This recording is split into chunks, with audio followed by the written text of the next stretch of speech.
The freestyle by Corey Holcomb and this bitch. Cause I don't like your daughter, bitch. I don't like your daughter, bitch. Ever since I saw the little hoe, niggas knocking on my motherfucking door. Is Trina there? Is she coming out? I say, hey, put that thing in that bitch's mouth, cause I don't like your daughter, bitch.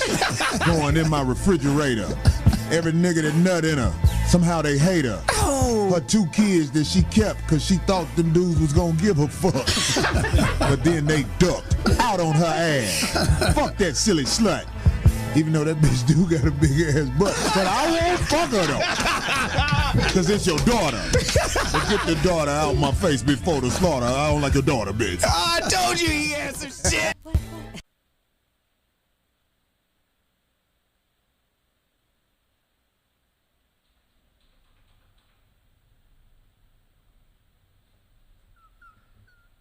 Okay, we are. I was like, He did it with his waiting eyes. on the cue. We good? We good.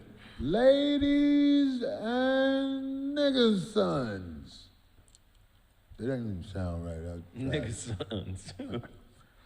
5150 is here.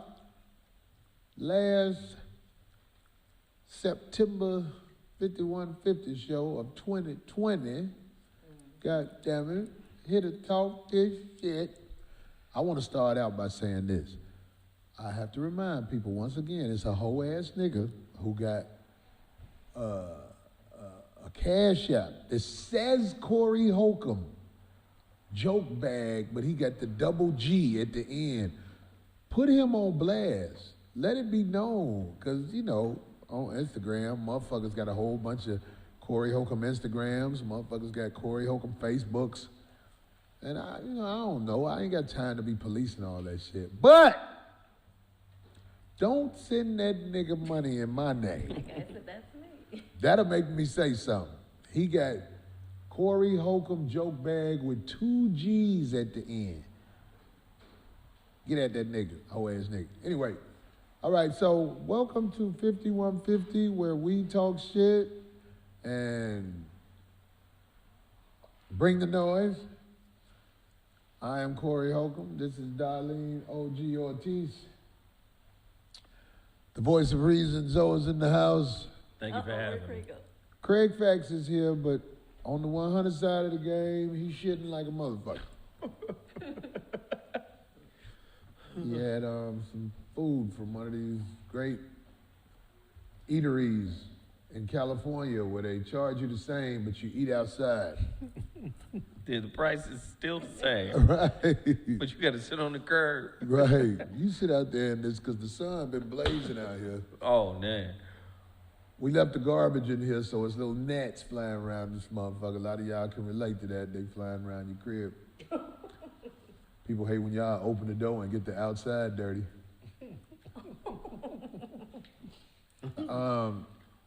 Charles Barkley. I have talked shit about this man so much.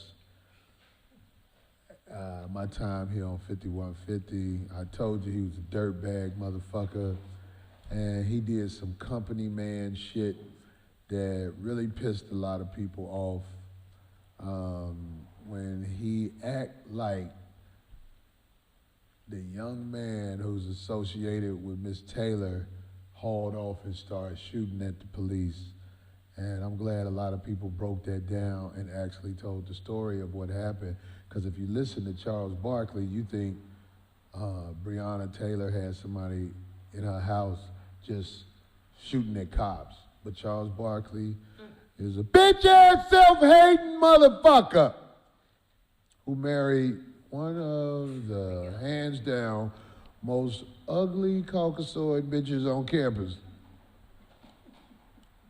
Charles Barkley's wife looked like, what's the boy who used to pitch when Arizona won that? Randy. The tall white man. Tall, that- ugly white motherfucker. That's Charles Barkley's wife. What was his name? Randy, we know that much. God damn it. It was what was his name? Randy Johnson. Randy Johnson. And I see people are saying this. I see y'all, and I'm finna speak on it. We got to. We have tried our best to avoid talking shit about Shaq. I done seen shit and let it go. I'll admit it. I done let shit go Shaq did in the past. But truth is, Shaq up with the bullshit too. Shaq is up with the bullshit too. I know what this means for me to say this. Everybody gonna make sure Shaq hear what Corey Holcomb said. But ain't no way around it. I gotta stand on it. Shaq is up with the bullshit Charles Barkley on too. They are company men. They have been bought. They have to say these things that they say so that they can remain on TNT commenting on the games. That's the reason they do it, for everybody who want to know. Stephen A. Smith talks shit about black people, but when he see black people, he go out his way to try to be in their face because he wants to be accepted by black people. Namely me, and I fell for it when I saw him. Everybody like, oh, Corey got punked or whatever. Okay, motherfucker. Whatever, Stephen A. Smith, what's up, Corey? And I fell for it, but Stephen A. Smith is a company man, AKA bitch ass nigga for that shit he do. I ain't taking that away. But I did say Stephen A. Smith chose money or morality with my people. He chose money. Charles Barkley always been a hater. I remember when he was campaigning for, remember when they had the NBA players wearing suits like they kids? You got to wear a suit to come up here. NBA dress code, yeah. Yeah. Charles Barkley jealous because he never got no real bread. Or not from the NBA. He didn't say exactly what Shaq did. Shaq was co-signing that bullshit Barkley was on. Okay. Do you know his exact words? No. Shaq was co-signing that bullshit.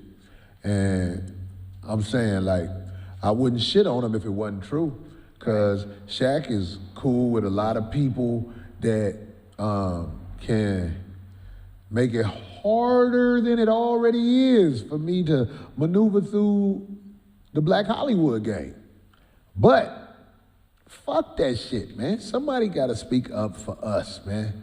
Somebody got to call a spade, man. Shaq, we very disappointed in you and that bullshit you be on, man. I understand TNT is keeping you on TV and all like that, but... He just signed an extension. You know what I'm saying? Bruh, we was counting on you too. So I get it. You got to have that money. Nah, my nigga, that shit ain't cool, man.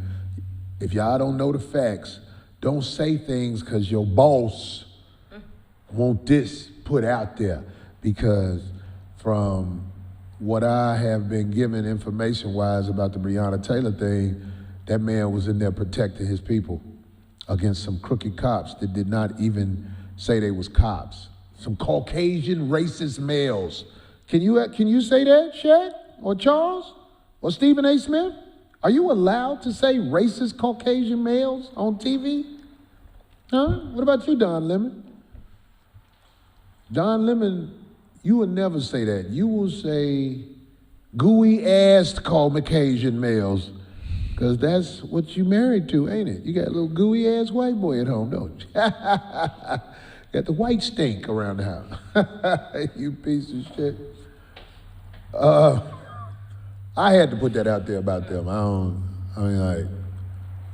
don't like that shit. I don't like the fact that they still on TV. People get kicked off TV for all kind of stuff. I remember one day I was watching this football game and the University of Miami got into a fight with another team, and the dude who was the commentator was from the University of Miami, and he was a black man, and he was like, that's what happened when you come in somebody else's house doing that. So they fired him just for saying that.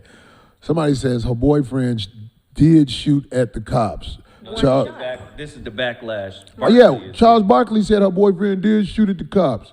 But Charles Barkley didn't tell you what you needed to know. He told you what his boss wanted the people to know. Even though it might be all Charles Barkley, no, because Charles Barkley is stupid. So here's his quote right here. He says, you know, we have to take into account that her boyfriend did shoot at the cops and shot a cop, said Barkley. So like I say, even though I'm really sorry she lost her life, I don't think we can put this in the same situation as George Floyd or Ahmaud Arbery. I just don't believe that. And it says Hall of Famer and co-host Shaquille O'Neal agreed with Barkley, and now both are facing criticism on social media. Shaq, you motherfucking kissing the cop's ass. Them motherfuckers took your little deputy badge that you got when you did that rap when you was battling, was it Kobe? Tell me how my ass tastes. They took your little badge from you. Yeah, they did. But still you kiss their ass. I want to talk about niggas who kiss white people ass in a way that's like a total slap in the face to the race. There are a lot of black women who raise hell around the house, are known for raising hell. But when you see them at work, they are little puppy dogs. They kiss their boss ass in ways you never even thought they had that type of chill in them. And nobody says nothing about this. Black sisters at their job turn into very subservient individuals. But everywhere else, they like, fuck that motherfucker, I don't give a fuck. That's what I'm saying. Do you hear people making a fuss about this? I never hear nobody say nothing about it. It's like it don't even exist. Well, tomorrow the grand jury, they're going to release for the first time. I mean, those kind of things aren't released, but that juror said that there's some foul stuff and he's pissed. It's anonymous. They haven't said who the guy is or woman. My brother walked in late, brother Rizza Islam. What's up, Rizza? Hey. We so glad to see you, my astute Muslim warrior brother. And I'm sure he's got a sharp opinion on the Charles Barkley and Shaquille O'Neal comments about Breonna Taylor. Well, I tell you, it's really disheartening to hear them say what they said. Are you familiar with this? I am, and I know I just came in late. I was trying to find the address because it didn't show it, but which is good. Yeah, you don't want nobody to know. I forgot. Absolutely. Yeah. Absolutely. So I picked that up. And I did see the comments. I'll say this. Charles Barkley was in bug dancing for a long time. Him, Stacey Dash, all of them, Jason Lee Peterson, etc. Never liked them, any of their comments. And what he said was dismissive. It had no care whatsoever. It was emotionless. It had nothing to do with him being loyal to the people. Because you are a black man first, but because he's light-skinned, he's bald, he's been getting paid by the system for a long time after being a washed-up player who was no longer playing. It is the least he can do to pander to his white slave master. That's pretty much all I got to say about that. Shaq, I'm not going to comment on. I love our brother, and I'm not going to show too much discord here. I just Why do we love Shaq more? But I don't agree with what Shaq said. When it comes to that, I understand from him being a deputy or a sheriff in law enforcement. I understand what he's trying to get at entirely, but I think he spoke a little too prematurely. Because right after he spoke, these facts came out, and the facts came out and shown that everyone who was trying to say anything against Breonna Taylor was absolutely incorrect and wrong. Right. What was what Shaq said? Do you know exactly what he said? Not verbatim, but he basically was saying, he said, well, when it comes to a no-knock warrant, when it comes to certain warrants, they do have no-knock warrants. They have warrants that you need to be able to announce a certain way. He was basically just describing the procedures. Right. So he wasn't necessarily saying anything about Breonna. He was co-signing for the cops. He was describing the procedures. He wasn't saying that it was right or wrong. He was saying, well, certain states have this procedure, that procedure. So I'm like, all right, I'm not going to put my brother to the fire because I get what he's doing. I heard him, but then again, at the same time, I don't agree. No, I just don't agree, period. My motherfucking little brother Rizza. This is the first time we definitely no. disagree on something. What I'm saying is I don't agree with him, period. I don't agree with any of them. I don't like any of them. Yeah. The difference is I love Brother Shaq, but I don't agree with him. Okay. And I'll tell anybody I don't agree with that stance, period. Not only that, but the sister was murdered by individuals coming in with plain clothes, with a warrant for someone who does not live there. They shot first. Everything that is the sign of a police officer, if it happened to one of those officers at their home, right, they would have done the same damn thing. And So therefore, it's bull crap. They door in at 1-something a.m. They use the hand battering thing. No, but this is It is a very cover-up, important where I period. want to go with Rizza because this is so important. See, we like Shaq. We love Shaq. We don't want Shaq to be a bad guy. But if he is, then But the shoe the will tr- fit, brother. If he is. Although I love my He brother. is. If he is, then that's what it's going to have to be. He in this is, circumstance. and I Yep. am risking it all.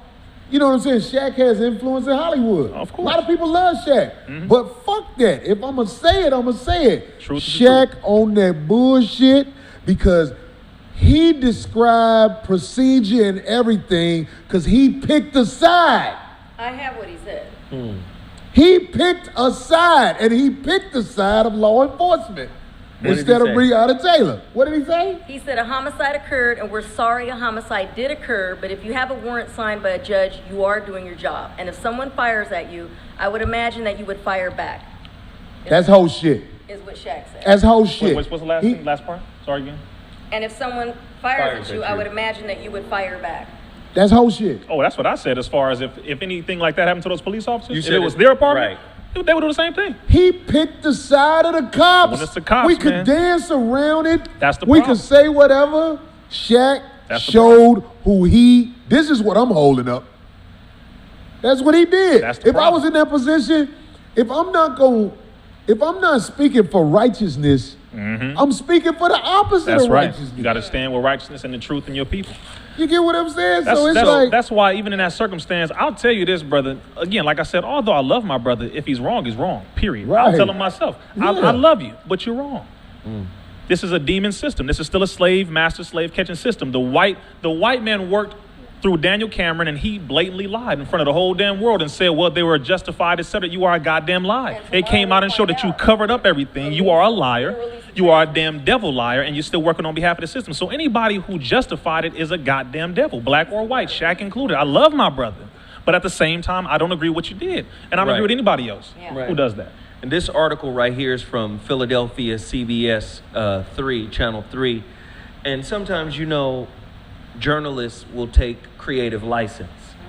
But they quoted Barkley, and then they said Hall of Famer and co-host Shaquille O'Neal agreed with Barkley on how, and now both are facing criticism. But here's the cumbersome part about Barkley's statement.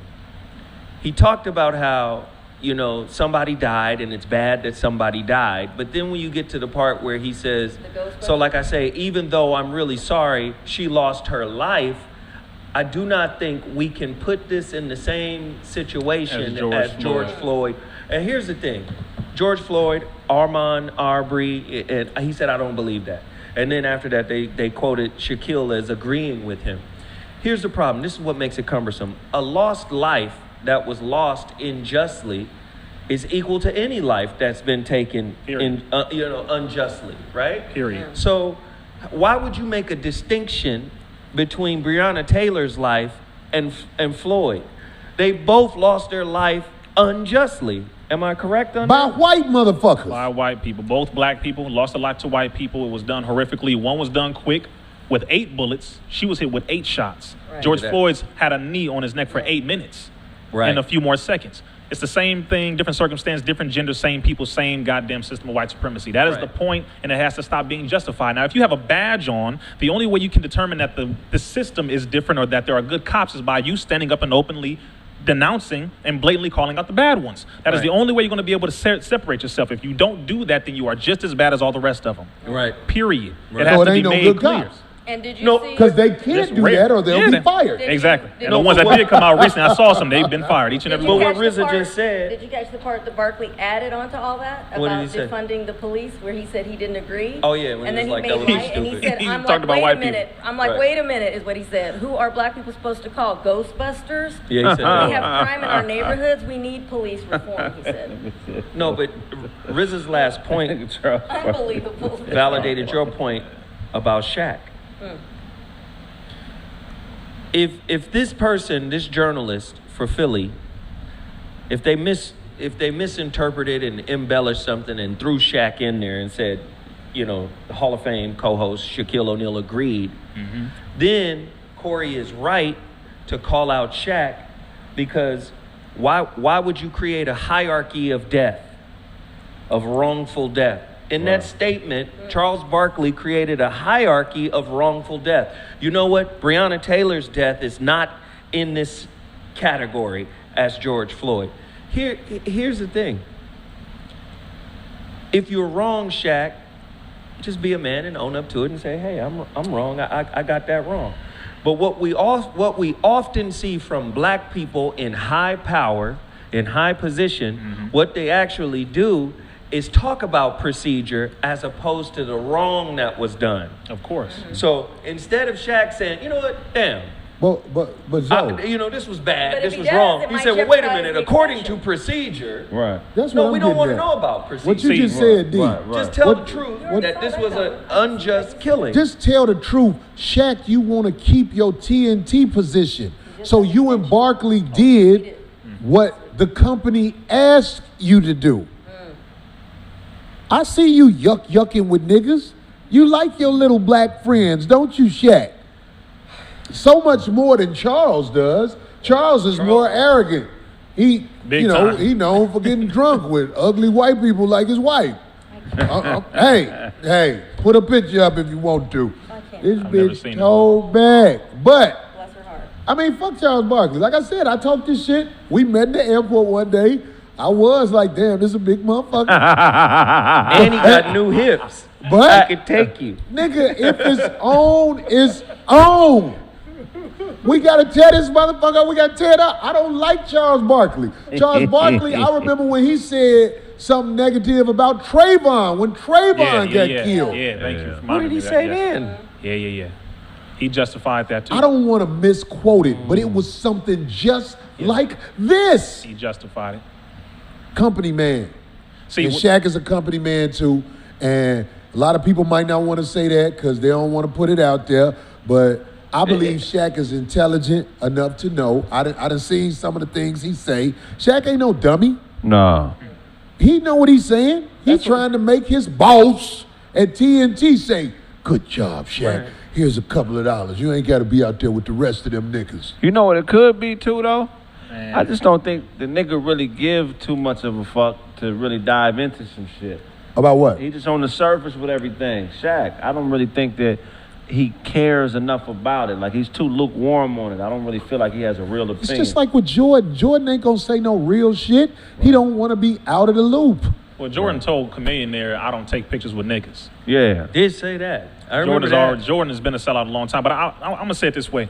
When it comes to black people being shot by police, they should have kept their hands up. When it comes to a police officer being shot by somebody, well, let's not jump to conclusions. See, this right here, and it happens every single time. Yeah. The issue with that is, all you're doing is you are perpetuating the understanding and the reality that this is still the system of not only slave catchers, but domestic terrorists. We ain't even dealing with police no more.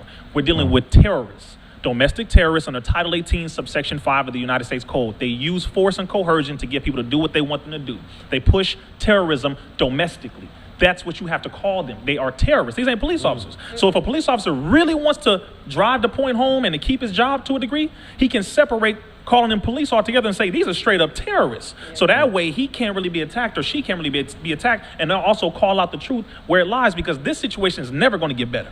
It ain't gonna happen until you call it out all the way. If you lose your job, then you've lost it for a good cause. Set up a GoFundMe, the whole world will support you. This is the truth. You will make so much more money in 24 hours being an integral person who stood on integrity and called out your precinct like Christopher Dorner did. Right. You'll make all the money. $1 million overnight by calling them out on what it is that they are doing, versus you sitting there trying to hold on to this little job that you got under a system of white supremacy where you are not the leading authority. You are still a nigga under them. That's the point. And the reason why this is becoming an irritant is because this generation, brother, we're not going to tolerate this. And they know that. We're not going to keep tolerating this. I don't respect police officers for the majority. I respect those who have called out the system of white supremacy, who have been able to stand on it, who I've worked with in the community, with our people, and they have called it out every single time. Those are individuals. So let me ask you this. But for the actual system, I don't respect it. I don't want to. And I would you on never the trust spot. them until they actually demonstrate that they can be trusted. That's real. I ask you this because I know you can handle the question. Absolutely. Is it possible to have Caucasian friends? It is possible to have Caucasian allies easier than friends, number one. Two, it is possible to have Caucasian friends to the degree that they speak out and use their privilege against the system of white supremacy. So that means you must use your white skin, your white privilege, your badge of whiteness to bring acquisition of land, to bring acquisition of capital, to bring acquisition of credit, to bring acquisition of everything for black people in a tangible form, not simply with words. Give us tangible everything. Give us the land that is owed to us. Give us access to the capital that you have access to. Give us all the rights, the pink slips, everything, the deeds. Get that for us. Then you can say, I'm a friend. But just because you grew up and you were considered the nigga of your people, whether if you're Irish, etc., does not make you entirely a black man. It does not entirely make you my friend. To the degree that you do something that is actually tangible in evidence, in reality, is to that degree that I can call you a friend. But until then, you will remain in the place of an ally. Well, I hold Caucasian people in the air who can tolerate me.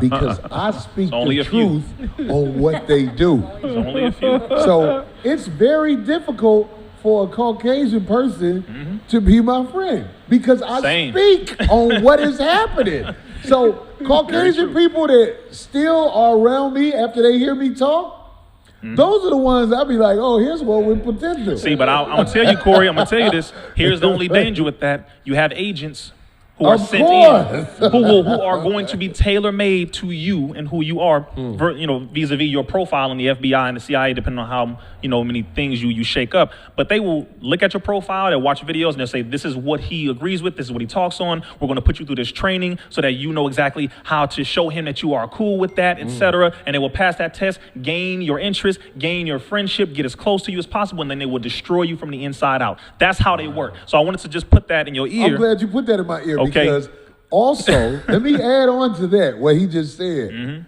I have a test as well. Because that's right, you better have. I'm here to tell a couple of them. Of course he does. Come on, Corey. My Caucasian friends, associates, are put through a strainer that I have created. And this strainer is, I always feed you with a long spoon. And smart.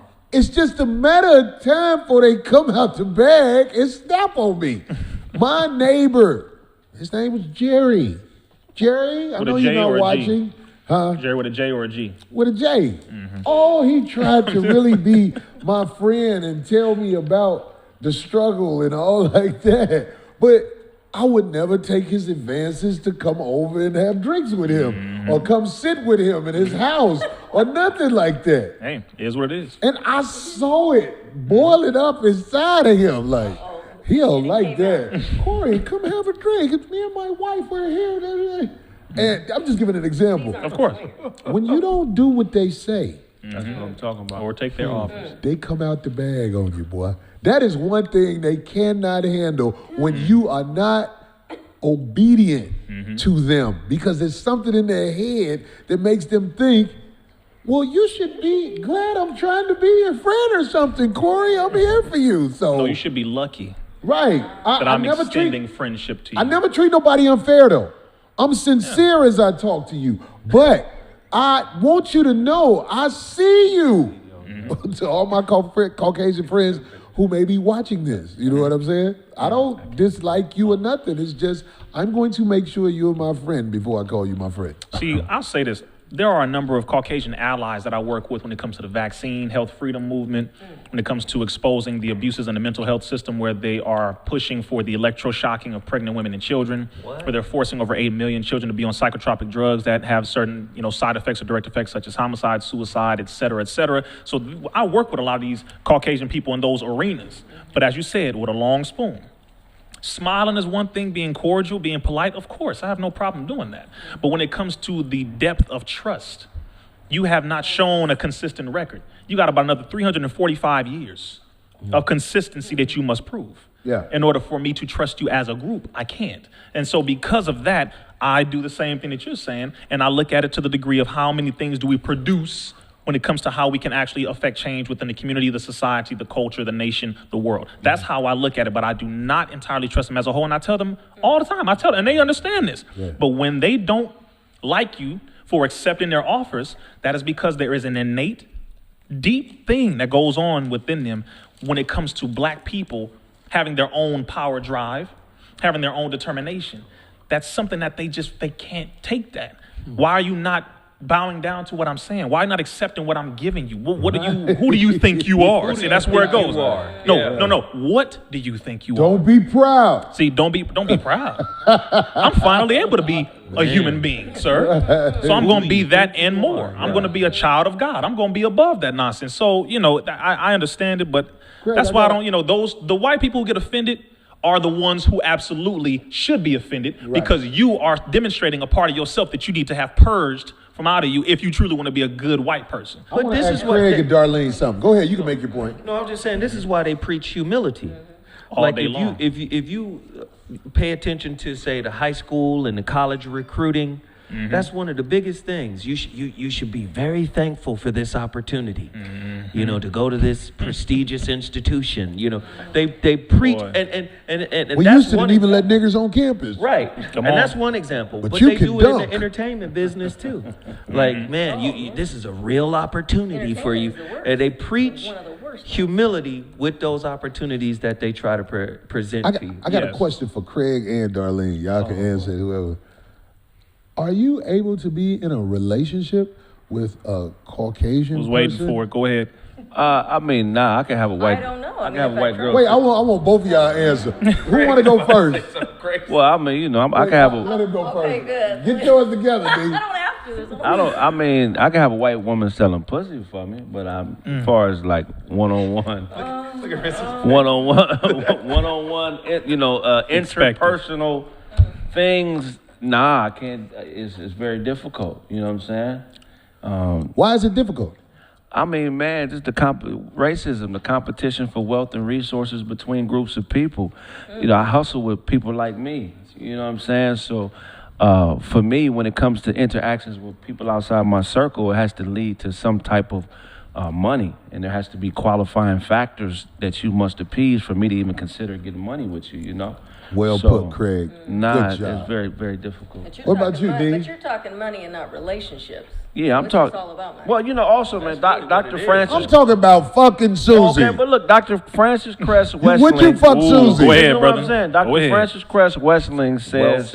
Welsing. I always say her name wrong, but I love her though. That's Go ahead. Okay, white genetic survival theory. They have a fear that we can eradicate them through breeding, and so technically, if I have a baby with a white woman, I'm doing us a service. Right. I'm winning the war one bitch at a time. So you will have sex with. I mean, if it comes down to further my race, and my brother Nick I got to Cannon do what used I that got to damn do. I'm excuse. creating more soldiers, man. He dodged around that one. Creating Go ahead, D, because I'm going to answer it next. Because I don't give a fuck about the truth. I'm not going to stop the truth. But I'm saying. The truth is what makes me better, and I love an opportunity to tell the truth. Repeat the question. This is correct. D, This brother here. can you have little Justin Oh, you didn't say Justin. up in the church house? I don't know, because unless you in it, unless you've gone there, how could you? So you never had a Caucasian boyfriend? I wouldn't consider that guy a boyfriend. Remember I told you a couple years ago? So the Caucasian guy who smashed, did he smash? That is nobody's business. That means yes. In Corey's book, white sure. people, In Corey's book, sure. Was it painful? Because I know white people, they established in the ass first. So the first 6 months is in the ass. That is custom of Greek and Roman culture. That's what they do. Everything's starting to ass with white people. Persians. No, he just showed too much. Good old Sodom and Gomorrah there. Quick, so it didn't even go that far. It was just Too obsessive, too quick. But you can you be in a relationship with one? So like Ice-T now is and then, in. I don't think so. Huh? Would Now you? you Ice-T is in one, Yeah. right? Yes. But I'm that's saying that him. because That's him. Ice-T is in the Right, ass That's right him. now. huh? What?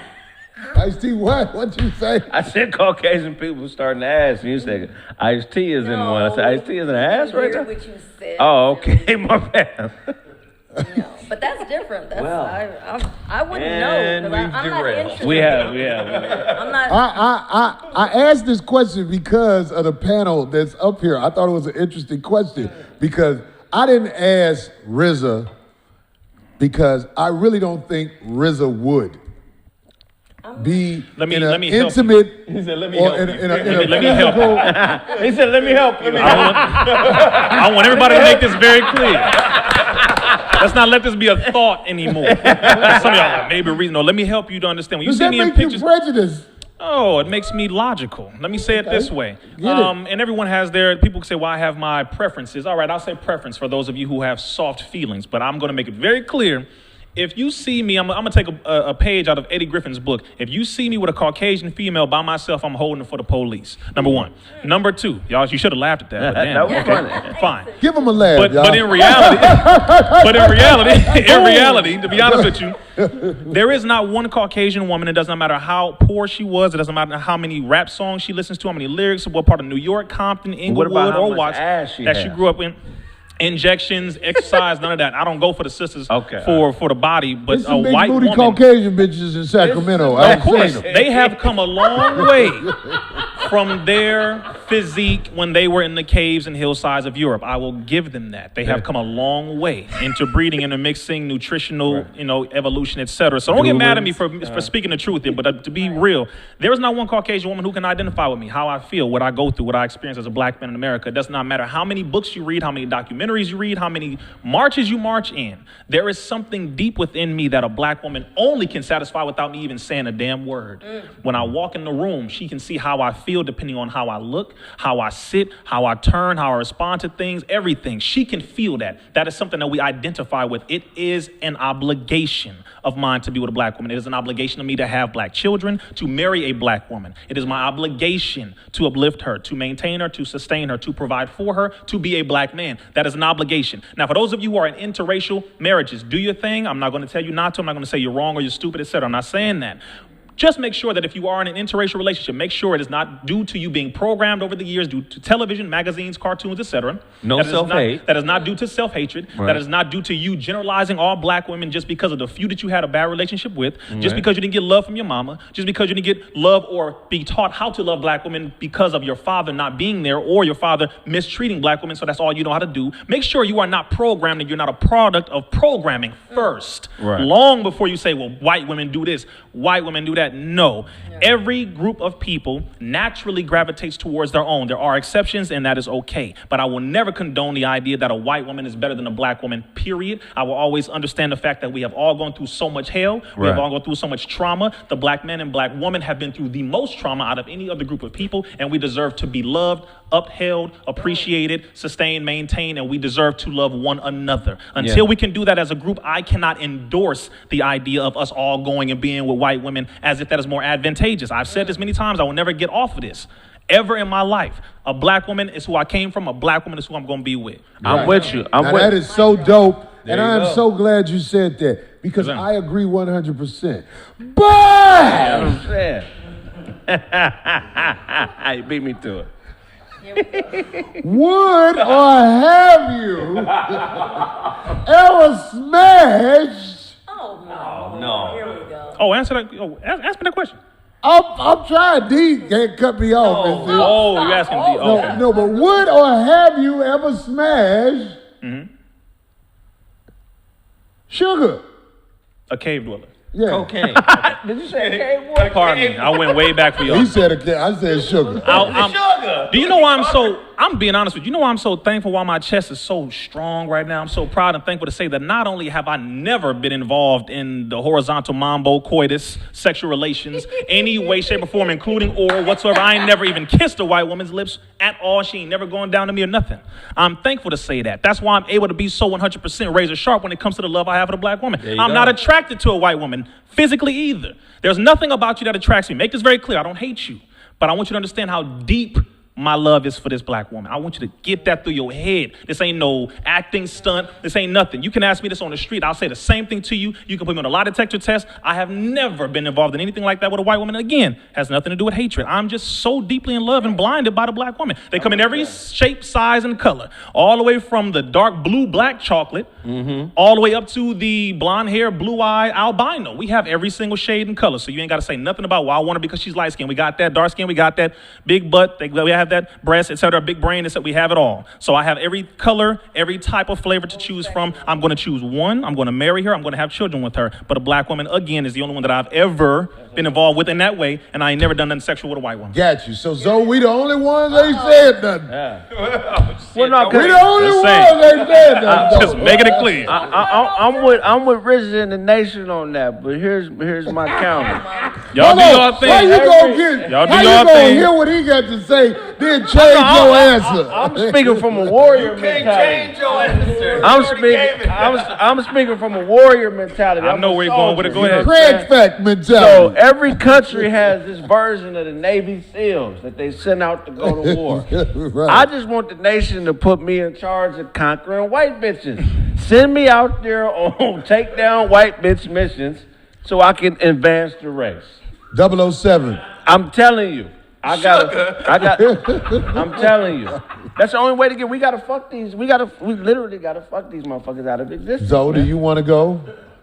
So you want to be on that team? You know what? I'm going to have to validate. No, I'm asking you, Zoe. What is your story? If we could do this, I hope I'm not imposing. No, what did they do when they conquered? I'm going to have to validate Corey. Go ahead, Zoe, but I'm going to have to validate his point in a way after Zoe goes. Right, well, no, let's hear it. Wait, because we got to What tell are our you shit. talking We want to know if Zoe has eaten the ass What? No, that's no. That's of a polar bear. no of a polar bear. Hey, Zoda started fucking with black women into the 90s. We know that. When Zoe had that perm, When hot Malcolm X top, came out, Zoe changed everything. when Zoe used to have a comb in his back pocket. No, I dated one white girl when I was in the 10th grade. Look at that. And then I heard Rebel Without a Pause. was And that over was the with. first time I ever heard Minister Farrakhan's voice Yeah. was in that record. Rebel Without a Pause. And then, that's when I began, and then I noticed something when the white girl was coming around, my mother was acting funny. Right. When she was alive, my mother was like, Who that nigga on that name? my sisters was acting a little strange. My sisters weren't really cool with it. Tell that story. But yeah, in the 10th grade, I was 15. Yeah. One and done. And you know That what, was it. Zoe? I Ever swear to God, I have a story like that. When I was in high school, about in that grade, I had a Caucasian girlfriend, and she had a car. There we go. That don't count. I mean, like, well, I found out it was a whole bunch of our girlfriends later, but when she let me drive her car, Oh, that was it. I'm talking about I'm a project motherfucker. I was like, what? I got a car. I got this broad who come when I call, all that shit. But She was made very I can honestly say, this is the truth. I've never sought out Caucasian women. Now, I have seen Caucasian women that are absolutely beautiful, but I never really think to go after them unless I see somebody naked in front of me. I think it's natural to look at a naked woman. Am I right? If a woman is naked, you're going to be like, oh, shit. But I'm saying, like, when I'm out, especially when I was hanging with my homeboy, I brought him out here from Chicago, Nate. I ain't going to say his last name, but Nate used to always go for the white girls, right? And I used to be like, you don't like black girls? He like, oh, fuck a black girl, but you gotta get you a white girl. Boy, they be having money, they be having all this shit. See, so Now, he never did say that he was actually just attracted to him at all. He just said that. Again, like Nate's Craig said, a hustle-minded motherfucker. But I'm saying, like, me personally, maybe I shouldn't even be talking about Nate now. I see beautiful women in all walks of life. Right. But it's something natural in me that make me put up with the struggle bringers. That's what I call them. What? The struggle bringers. We all we in struggle. You know what I'm But saying? anybody who's struggling, or does Huh? it have to? What if it's? No, I'm saying most of us are struggling, Right, but what if especially it's a Caucasian? mentally. What if it's I'm a talking about Caucasian? my sisters Right. and my okay. brothers. We are struggling mentally. Not a lot of us have the wisdom to figure it out. So we are in situations that are very chaotic. And if our week always goes for what's glorified, you get what I'm saying? Like this is what they think is something. So our average men, the men that are average, that's why I think they go for people that don't look like their mama. Because they think they supposed to get something different. That's what I think. Well, this is just an But opinion. then again, you say average, but then we have had conversations about seeing people in certain statuses. No, I'm not talking about money. Because there's a lot of people with money Right, who are athletes, of the entertainers. average mind state. Right. Like a Kanye or almost all the guys who are accepted in the Hollywood community. You know what I'm saying?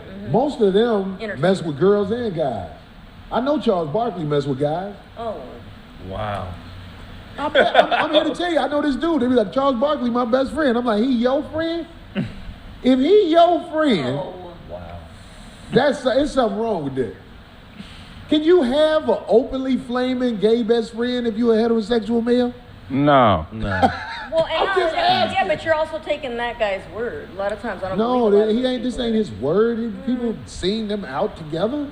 This ain't no dude that people don't know. This is he ain't. Well, anyway, if you a heterosexual male, you probably don't have a gay best friend unless you got locked up late in life.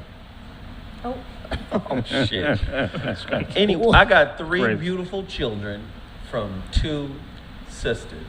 And both of them are chocolate, beautiful sisters. And they gave me some amazing children. And I'm just thankful You for ain't those. never got to motherfucking make no excuse for these motherfuckers out here.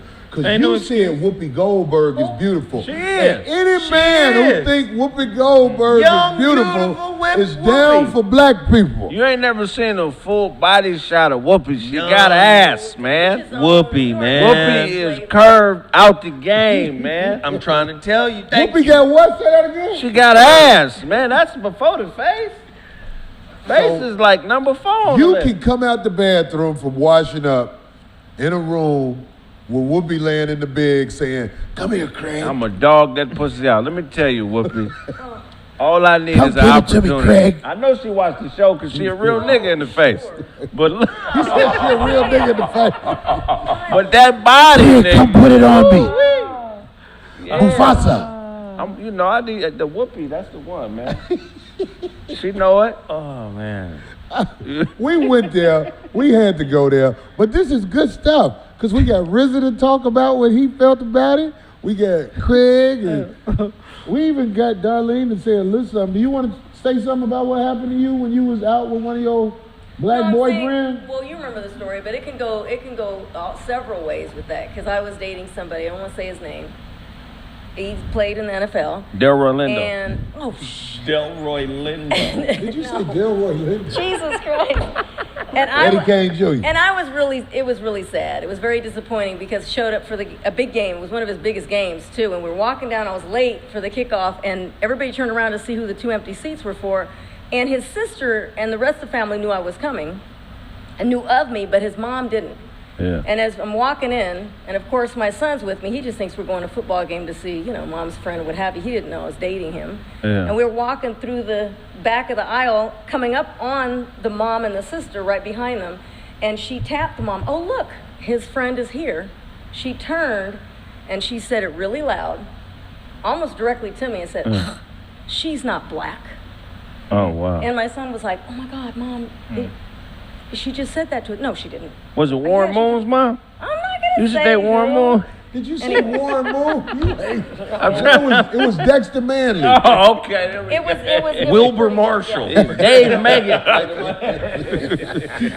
Mean Joe Green. It was something else, but anyway. D, but you know what? I can see that happening now because, like, there's a lot of, I'll put it like this, black moms who are so disappointed in their sons for dating outside the race. And I'm just saying, I wonder where the sons got that from. That's what I always say. Like, the moms never really think, well, what happened? Why is he like that? And if anybody thinks they can answer that, I would love to hear that answer, but it's not like a small amount.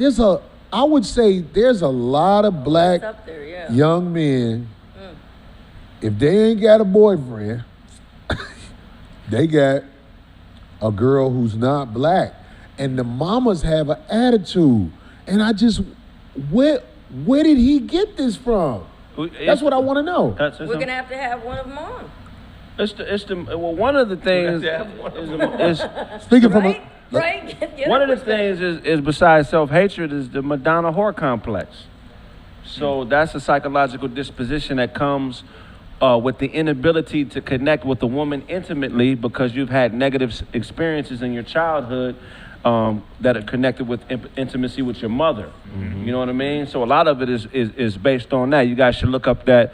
Look up the Madonna whore complex. A lot of us suffer from that. It's the reason why a lot of, dudes are overly promiscuous and doing a lot of extraneous sexual activities because based on a bad situation with moms, you know what I mean? They don't have the ability to connect on an intimate level. So I really want to hear what Rizza got to say about that. Like, what would you say to the mom who's mad at her son for being out with a girl from another race? Or most people don't even say nothing to the mom. But if you could say something to the mom, what would you say, Brother Rizza? Well, the first thing is there has to be a level of accountability and responsibility coming from mothers, meaning you have to look at, did you give the love to that child that you really were supposed to give? And the sad part is a lot of mothers were not given the love that they were supposed to give. They were beaten down by the man that they were with. They didn't get love from their father, or something happened to them with their uncle where they were either raped, molested. There are too many factors here that have brought the women out to become the products that they are now. And then from whatever she births, whatever comes from her, she will treat that child almost just like she was treated or the opposite, depending on how strong her mentality is. So if she didn't get love, she can't give love because she doesn't really know how it feels. If she got a lot of love, she can give a lot of love, or she'll withhold love because she doesn't know, well, listen, I gave it to your father and he left me. You look just like him. Right. So psychologically, I can't give you love because it reminds me of the fact that if I give love to you, you're going to leave me just like your father did. Right. There's a lot of psychological issues going on here, and people have to be honest about this. Fathers have to be honest about it. Mothers have to be honest about it so that your children don't become the product of the lack of love that they got from you, or the hatred or the anger they got from you, and the society programming you completely. Because the society pushes that, as you said, the Madonna whore complex and everything else from the white is right and the white woman is the best and, oh, she's better sexually. She listens to you. She'll let you do whatever you want. Why? Because a black woman forces your lazy behind most of the time to take some damn responsibility. Right. Get up and get a job. Stop playing NBA this, NFL that. I'm just saying, brothers, I'm just being real with some of us. And in other circumstances, yes, sometimes a black woman is real hard on the brothers who are doing good, who are working hard, who are being good men. So it's on both ends. Sure. We have too much trauma going on between black men and black women, and we perpetuate it onto each other and onto our families. And therefore, now you got a whole generation of children who are a product of the situation at home and the situation in society, who are now being pushed to be with everything except the black woman. Right. So it's all of these factors combined. So the number one thing I'll say is, mothers and fathers, handle your trauma at home. Be honest with yourself. Be honest with your children. Tell them what happened to you. Tell them why you can't give them that love. Tell her why you can't give her that love. Tell them why you can't, why you don't know how to express to him, so that he can understand and say, dang, mama, I didn't know that happened to you. You know what? I want to work with you more. Like, we need to build with each other. So then he'll be able to see love in the black woman, because whatever it happens between that mother and that child is going to result in either him loving or hating the woman that looks just like her, black women, etc. He's either going to run to white women or run to black women. So does anybody else want to comment on what would you say to the mothers? You know what I mean? Because like the mother who is upset that her son is out with somebody from a different race. Go ahead. I mean, let's Zo go, because he didn't go on this. I just wanted to piggyback on Rizza's point, because he made a great point about the child mirroring what's happening at home. There is a famous, white man who came up with a concept called attachment theory. Mm-hmm. His name is John Bowlby. And how he explained it, there's 3 types of attachment theories. There's secure attachment, insecure attachment, and indifference. And basically the primary caregiver actually helps the child mold which one of those they're going to have. Right? So if a child has secure attachment, you can leave a child in a room with a bunch of strangers and the child won't panic. The child will go to strangers. That's called secure attachment.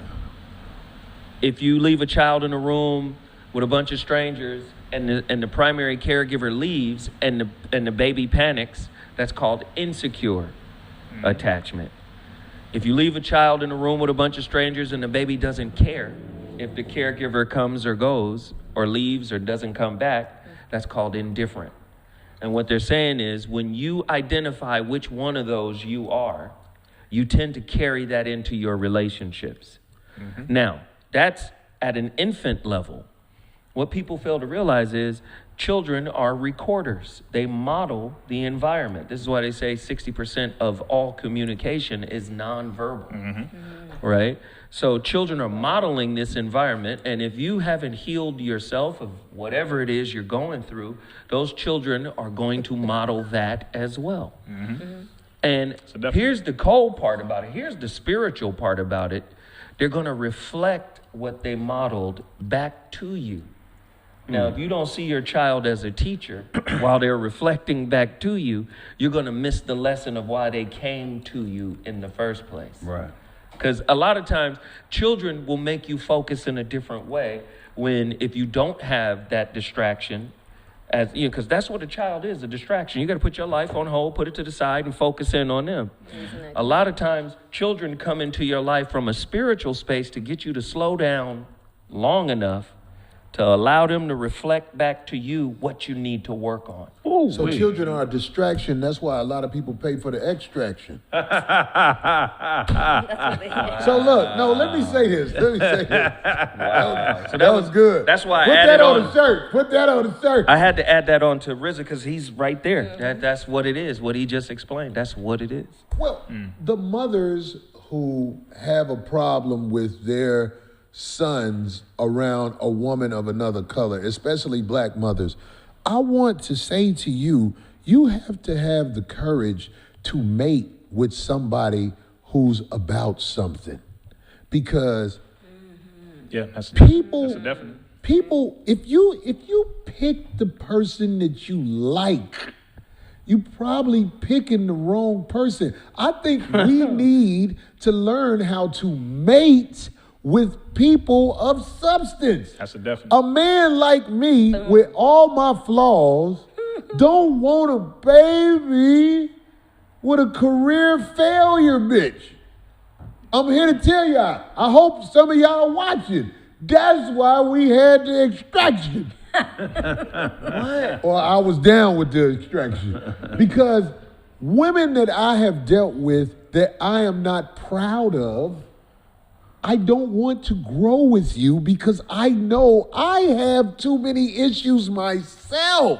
Right. Amen. And if I smashed you the day I met you, we must kill it. It can't grow. Early pussy is not that's not necessarily bad. That could Who be. did you fuck early and it worked out? Thank you. Okay.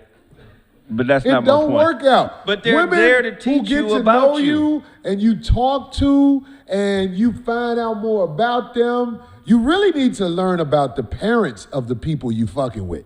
Now that is a definite. That's good. You definite. really need to see where this motherfucker came from. Because when you see the parents, most of the time you see everything. That's a fact.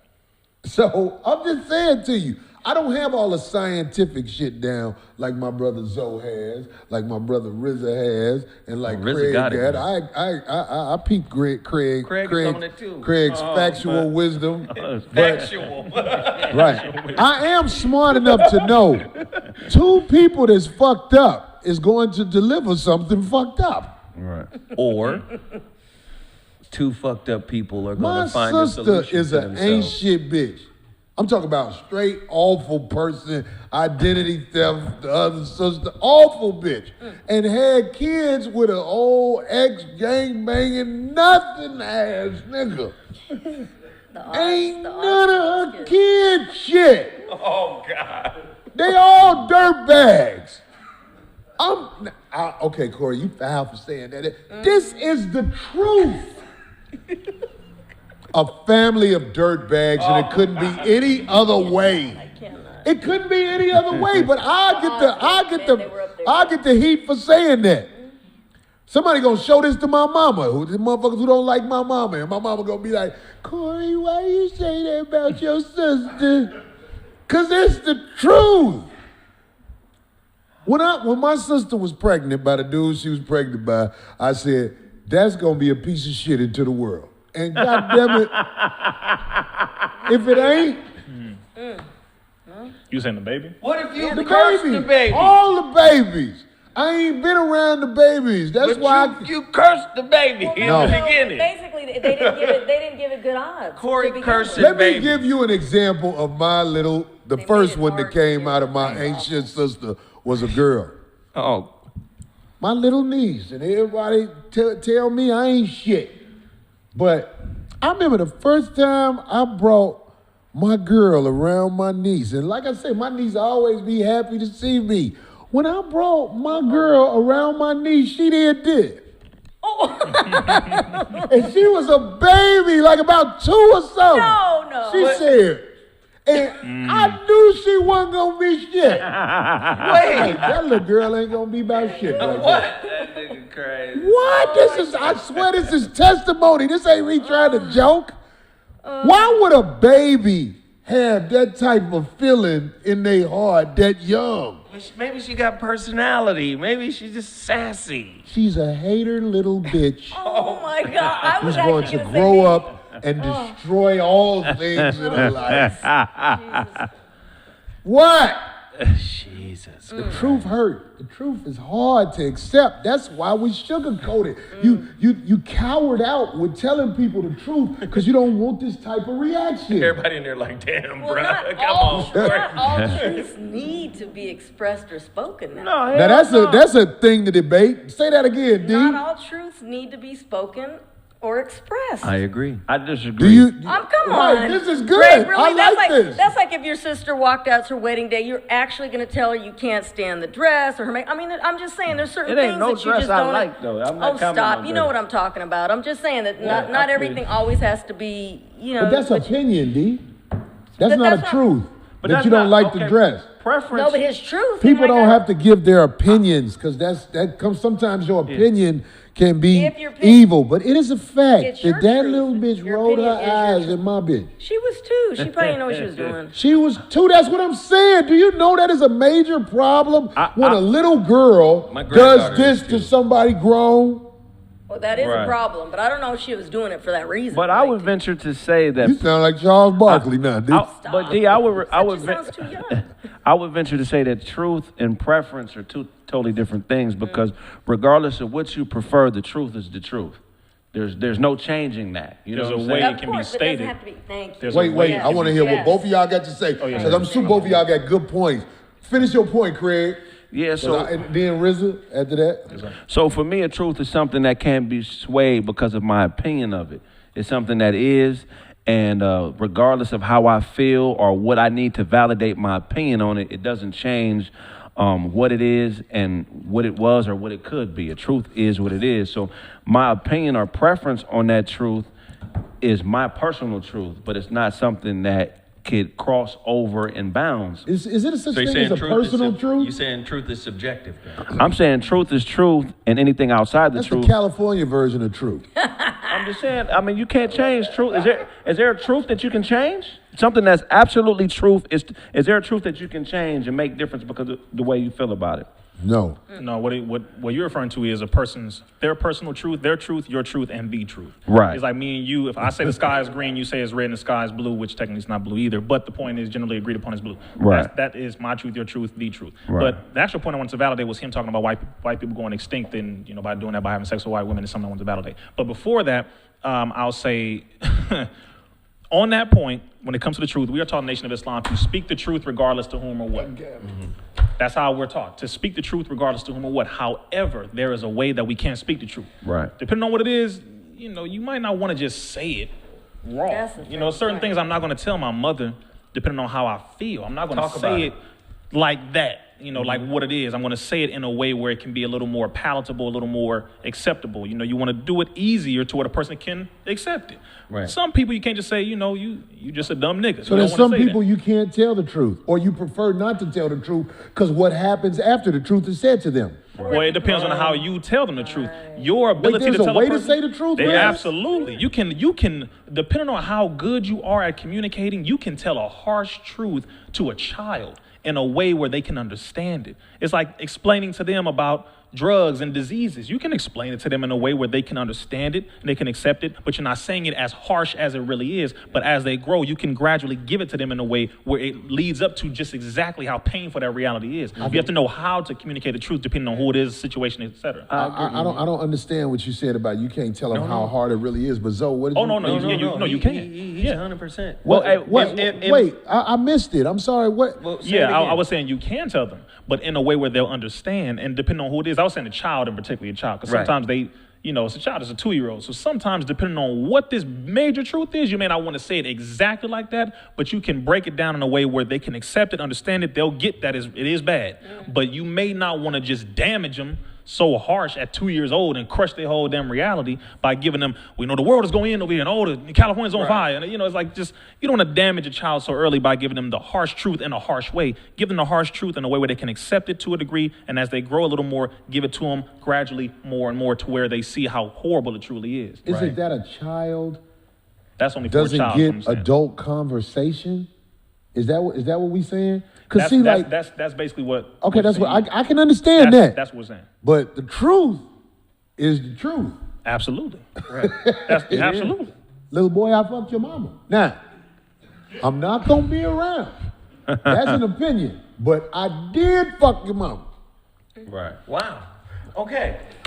You say I've had your mother had a relationship. right. And that's a different way to say your it. mama, Corey may not want to say it that way, but that's another way to say it. Said. We did not have a relationship. Okay, me and your mother had a relationship. A couple of dollars. But why would? Okay. And I but hold on, that's Corey's way of saying it. Let me give you this, because Rizza, once again, he's on point here. In my coaching for relationships, for people who have, difficult times communicating, I give 2 books. One book represents Corey.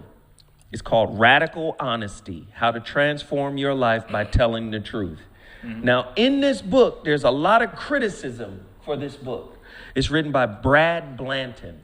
In the book, the author reveals that he has herpes, right? And his whole thing is, I don't give a fuck about anything but the truth. Tell your truth. And the criticism is a lot of people started weaponizing the truth through this book. Telling people shit like you would never tell a child, hey, me and your mama didn't have a relationship, I just fucked her and I gave her some money. You would never tell a child that, right? Do you think I'm insane?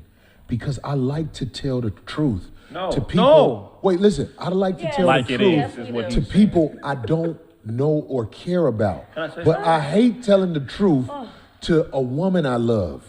Does that make me insane? Now watch this. Wait, watch this, and I'm gonna throw it. There's a big difference. And then, I subscribe 2 books for them to read, and every time I subscribe a book, I tell people, you're reading the book not to gain knowledge. You're reading the book to discover parts of yourself. Right. And then you write notes. Every time you read something that reveals something about you, you take a note.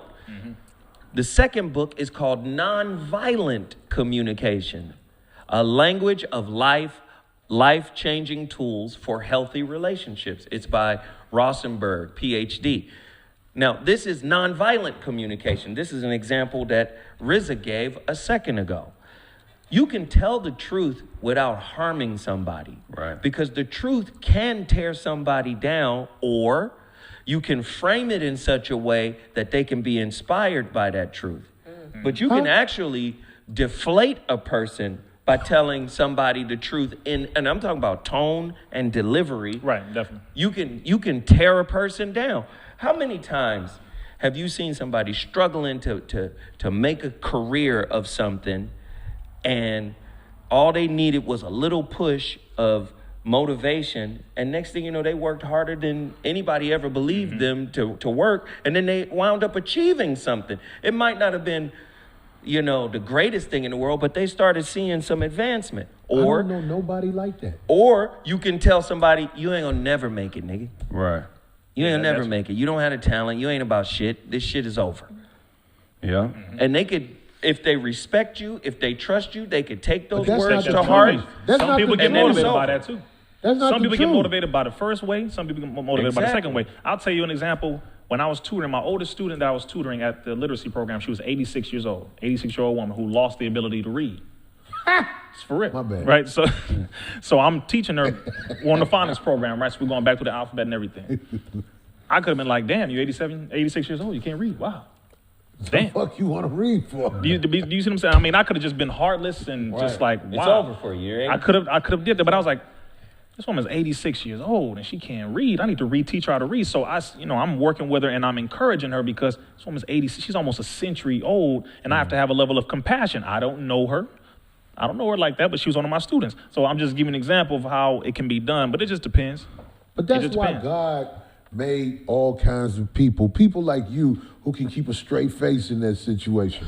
Like if I met somebody 80 anything who was trying to learn how to read, my natural face would let them know this ain't the motherfucker I need to be telling that. Because I know me, I would do this. That's why certain people for the job. That's certain people for the job. Corey, teach me to read, I'm 86. No, we all know you. There have been so many situations where I swear on everything we said, oh, thank God Corey was not right here. Oh, thank God Corey wasn't. But there's situations with not for everybody. That's like that as well. Yeah. Like you just don't notice it because we have an arrogance about ourselves. Right. When you crush the gospel beaver. But who saw that coming? I didn't know. That's what I'm saying. It's like you think it's What is better. that? That girl thought you was her friend, her ace boon cool. But And then that when she wasn't my found out, problem. that's what I'm saying. So we both do the same thing. No. Oh, you don't do what I do? No. We're going to ask the beaver. The beaver is crushed. She felt alone in here with my idiotic ass once you said you wasn't her companion. I didn't say that. You saying words, and I said I didn't say that. Well, what You wasn't said- you to her? I don't remember. Exactly. That's why I was like, well, what the hell? What did I do? What did I say? All I said was no. You said, what do you think about them? I said, they're good people. Right, Nail? I said, I've known her a little longer. And then Nail, I think they're both really nice people, and I'm getting to know her. And she was over there doing... Like she always used to And I do. was like, right, but when I'm she just saying, but disagreed that- about, but- But that wasn't my problem. I thought, oh my God, what did I say? What did I do? Right? Nail was here afterwards. He witnessed the whole get down. No, and then I just said. Whenever she didn't agree with something, you hear some reaction like, what happened over there? On that one, I was like, what happened? I was like, what's going on over there? To get those books so they can find a happy medium. Which books, though? The radical honesty and nonviolent communication. You find need a to happy medium. To be a better human being, you need to prepare yourself for the blunt truth. If you're not prepared for the blunt truth, your day can be destroyed by 3 words out of a human being's mouth that you don't know. That's agreed. That's agreed. definitely. But the blunt truth Life can will be break you turned down. into a blunt object. Right. Only if you're not prepared for it. There are things about me that if somebody said, even if it hurt, I'm prepared for whatever words But come you my are. way. Not everybody's built like The that. people who can't take the words should die. But you're a realist, Corey, so you communicate how you learn. So I had this problem when Lenny them was here and they was talking about the suicide people. I remember that. Yeah. And it's like, I just can't relate to that. Like, if you Of course, are you're ready alive. You haven't taken your life. No, but I'm saying, like, if you're ready to take your life because of words from another human being, are you really safe to be out here? No. But That's there are what a lot I'm of saying. unsafe people. Right, unsafe people. And the Mentally. people who say, I'm going to commit suicide, they get a pass for not doing it. If you'd have did it, we wouldn't have to hear this. And nobody thinks like that. People who talk about suicide are the fakest motherfuckers in the world. but Do suicide. it! Go do it, motherfucker! You know what, Corey? Oh, this brother here. What I'm saying? I'm gonna tell you this, Radical honesty. but I'm gonna tell you right this. here. See, to his point, you're actually communicating something that is exactly what we're dealing with in this world right now. We have become a very soft as hell nation of people. You can't even express. You can't express yourself. Right. You can't take someone's expression. Somebody don't like you. You can't accept it. Somebody disagrees with you. I don't like them. Right now, I watched the debate. I don't know if you watched the debate tonight. No. It was one of the most embarrassing things I've ever seen in my life. I didn't expect any good to come out of it, period. But it was embarrassing. It was horrible. You're watching Beavis and Butthead. It was horrible. It was horrible. And when I watched it, I'm thinking, wow, okay, so Joe Biden, Trump is getting under his skin. Biden's getting under Trump's skin. They can't take what either person is saying. Joe Biden's telling Trump, just shut up, please. Really? That's can you just, man, just shut up. Did Joe they Biden talk told about Trump said no. Epstein? Say it again. Did they talk about Epstein? Of course not. No, they're not going to do anything like that. How Mind you gonna this listen to debate two 1 of child 3. fuckers? Both of them See? are child fuckers. See, that's Those the are point. kid fuckers, man. That's Them the people point. should be executed. And that kind of language right here, this right here, is something that should be able to be said publicly, but because you have a society that is so accepting of this nonsense to where they're trying to make pedophilia legal right now, all from California, all throughout the country, Wow. that kind of rhetoric, that talk, they're like, oh, I can't stand that. That's why they banned the Safari account off of social media. They just can't take the truth about nothing, no matter how you say it. Depending on what it is, it doesn't matter how you say it. If it's about Jewish people, it doesn't matter how nice it is. They're gonna If be it's about gay controlled. people, it don't matter how nice it is. See, this is insanity right here. It's supposed to be freedom of speech. All right. Right now, again, there is a way you can say things, absolutely. But even certain things, when you be nice about it, you can't even say it. And people, the children out there being produced by this system, I really feel bad because I'm like, damn, you are producing some weak very children weak, who yeah. they can't take words from people. And I'm talking about 15-year-olds, 20-year-old adults who can't accept words from people. Right. If they take the show, we'll be on iStar next week. Just letting you know. Well, did you hear that they were actually considering Joe Rogan to be the moderator and to come up with questions? It was a big thing. It was a couple weeks ago when it started. That would have been interesting. Because they got a poll and all these people were like, yeah, let him do it. Let somebody of this Him type. or Alex Jones. Right, or this type, right. And then they would come up with all the questions. Alex but they were Jones. like, oh, in no That would have way. been Really? That would have Yeah. been extremely interesting. And Trump said Wow. he would do it, but Biden said no. Well, again, you can't have freedom of speech without freedom of pushback. And, pushback is what actually expands your consciousness. A lot of people, especially artists love everything they create. But that doesn't mean everything they create is great. Right. So you need criticism. You need some kind of pushback to be able to expand your ability to be creative. The same with language. You need somebody to challenge you. This is that old saying of iron sharpens iron, That's or right. steel sharpens steel. That's right. I mean, you gotta have pushback. So, again, to Rizza's point, we live in a soft society. People think intellect is soft in this society. Absolutely. Or speaking correctly. I mean, Absolutely. Yeah. Right. think Speaking about correctly it is now. What is correctly speaking? Speaking in a way like this where it's articulate, etc., acting No, as if he's white speaking people way- taught us this right, and white don't say people that. didn't know nothing about Right. intelligence when they were in the caves and hillsides of Europe. We taught them intelligence. Make Right. that clear. Every time I hear Articulation. that, I'm Tell from me. Compton. I'm not supposed to be able to put 2 syllables together Right. according to how people think. And I love my critics because Right. if you don't have critics, you will never know what you're made of. Minister Farrakhan said, a wise person respects his or her critics. Yeah. Because they can tell you some things Look that at that. may or may not be true. Look. Right. And they can expose certain parts that you may need to sharpen up on. Yeah. That's why I love I guess watching you all right, other people then, saying D. stuff. I guess you all right there, D. But see, that's why Thank you. somebody. My main critic. Thank you, That's why sucker. somebody in here said 5150 don't read Zoe. And if What? that's That is a true, dang- read. see, you talking about the nation, 5150 nation don't read. Well, What? if that's true, Oh. then it makes sense why they put out a stripper poll Come on, brother. video To get you votes. to the poll. Come on. See, that you on. should be offended by Come that. on. Right. This is why I said intelligence in America Come on. is really considered soft. Right. And it shouldn't be that way. No. Intelligence but- should be something that is held in high Let me esteem. say this about Go ahead. somebody saying they offended by that. Now I'm giving away the game a little bit. I'm sorry for all the real motherfuckers out there. Any man that you are trying to capture, all you gotta do is send pussy at him. I done had motherfuckers that will refuse to answer my phone calls. When I send pussy at them, we get responses. Can you understand what I'm saying? So you saying the pussy video to get to the polls? It ain't just By a using the pussy stripper video. pole. You sent a picture of a girl to their motherfucking page, and the girl, whether she imaginary or not, it's like, hey, how you doing? I'm having a VIP birthday party, and we would love for you to come. Give me your email, and we'll send you an invite. You always get the nigga. See, women have always been used to attract people to everything. Products, beer, cars, etc. They matter of fact, that's why women are the greatest assassins in the Japanese culture, Chinese culture. They use women. Now do we understand why they made that awful-ass commercial? Of course. And that's how you get the food. And to that 5150 point saying 5150 don't read, let me correct somebody, whoever said that.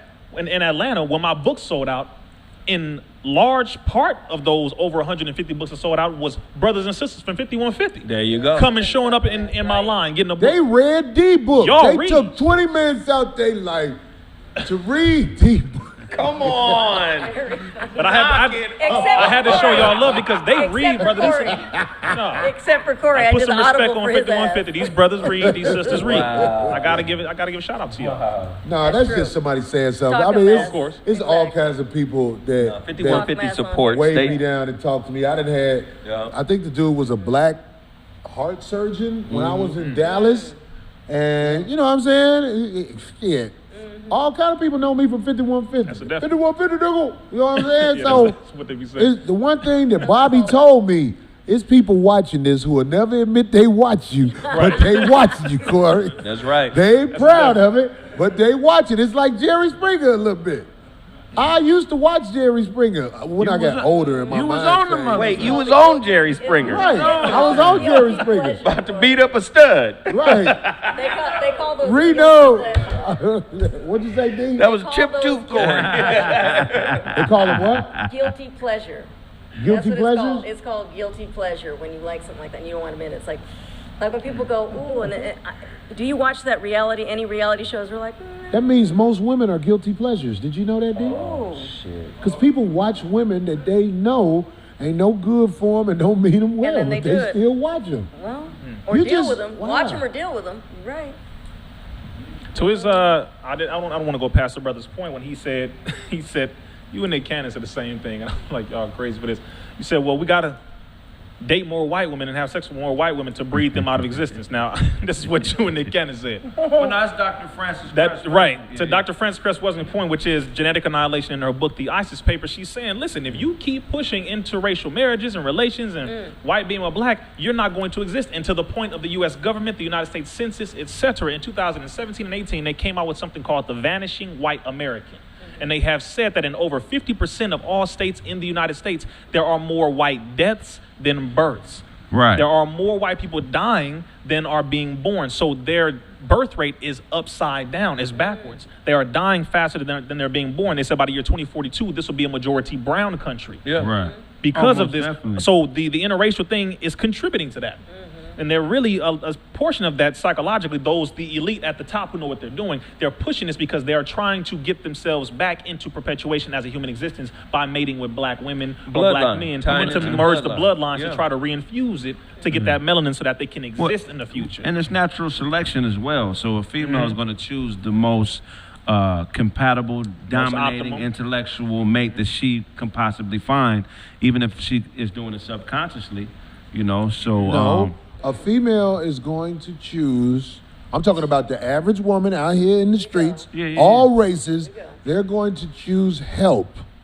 Whoever can help them. Right. That's who gets to lay with them. They need to feel secure. But I think that, They gotta feel okay, I say the average woman, but I think the process is different for white women and black women. You know what I'm saying? Really? Of course it is. Yeah, I think when white women date black men, for the most part, it's because of those genetic things. It's because they're attracted to everything that we have that they don't have. They definitely don't date black men for money. Well, It's black not- women not- look at. not to take money. Well, I'm saying, like, if you want to go white, I think a lot of Caucasian women also, besides what you said, date black men to show up their family. Right. That too. I have somebody bigger and stronger than my father. I have somebody that can whoop my dad. Like, what you I'm gonna gonna do give about Leroy the pussy, Dad. it, Jerome, come down here. My father tripping. And when this country was, you know, before it was a country, and when it was just, you know, a place where they brought people to do labor, that was a huge problem. It was dominated by mostly males and vagrants from England, because they would clean up the streets of England. What is a vagrant? Just a homeless person or a bum. Okay. They would send them here to do the work. So you done gave me a new word Yeah, for a lot of people. So this country was 90%. Shut up, you vagrant. This country was 99%, just low-class white folks. Immigrants from Europe.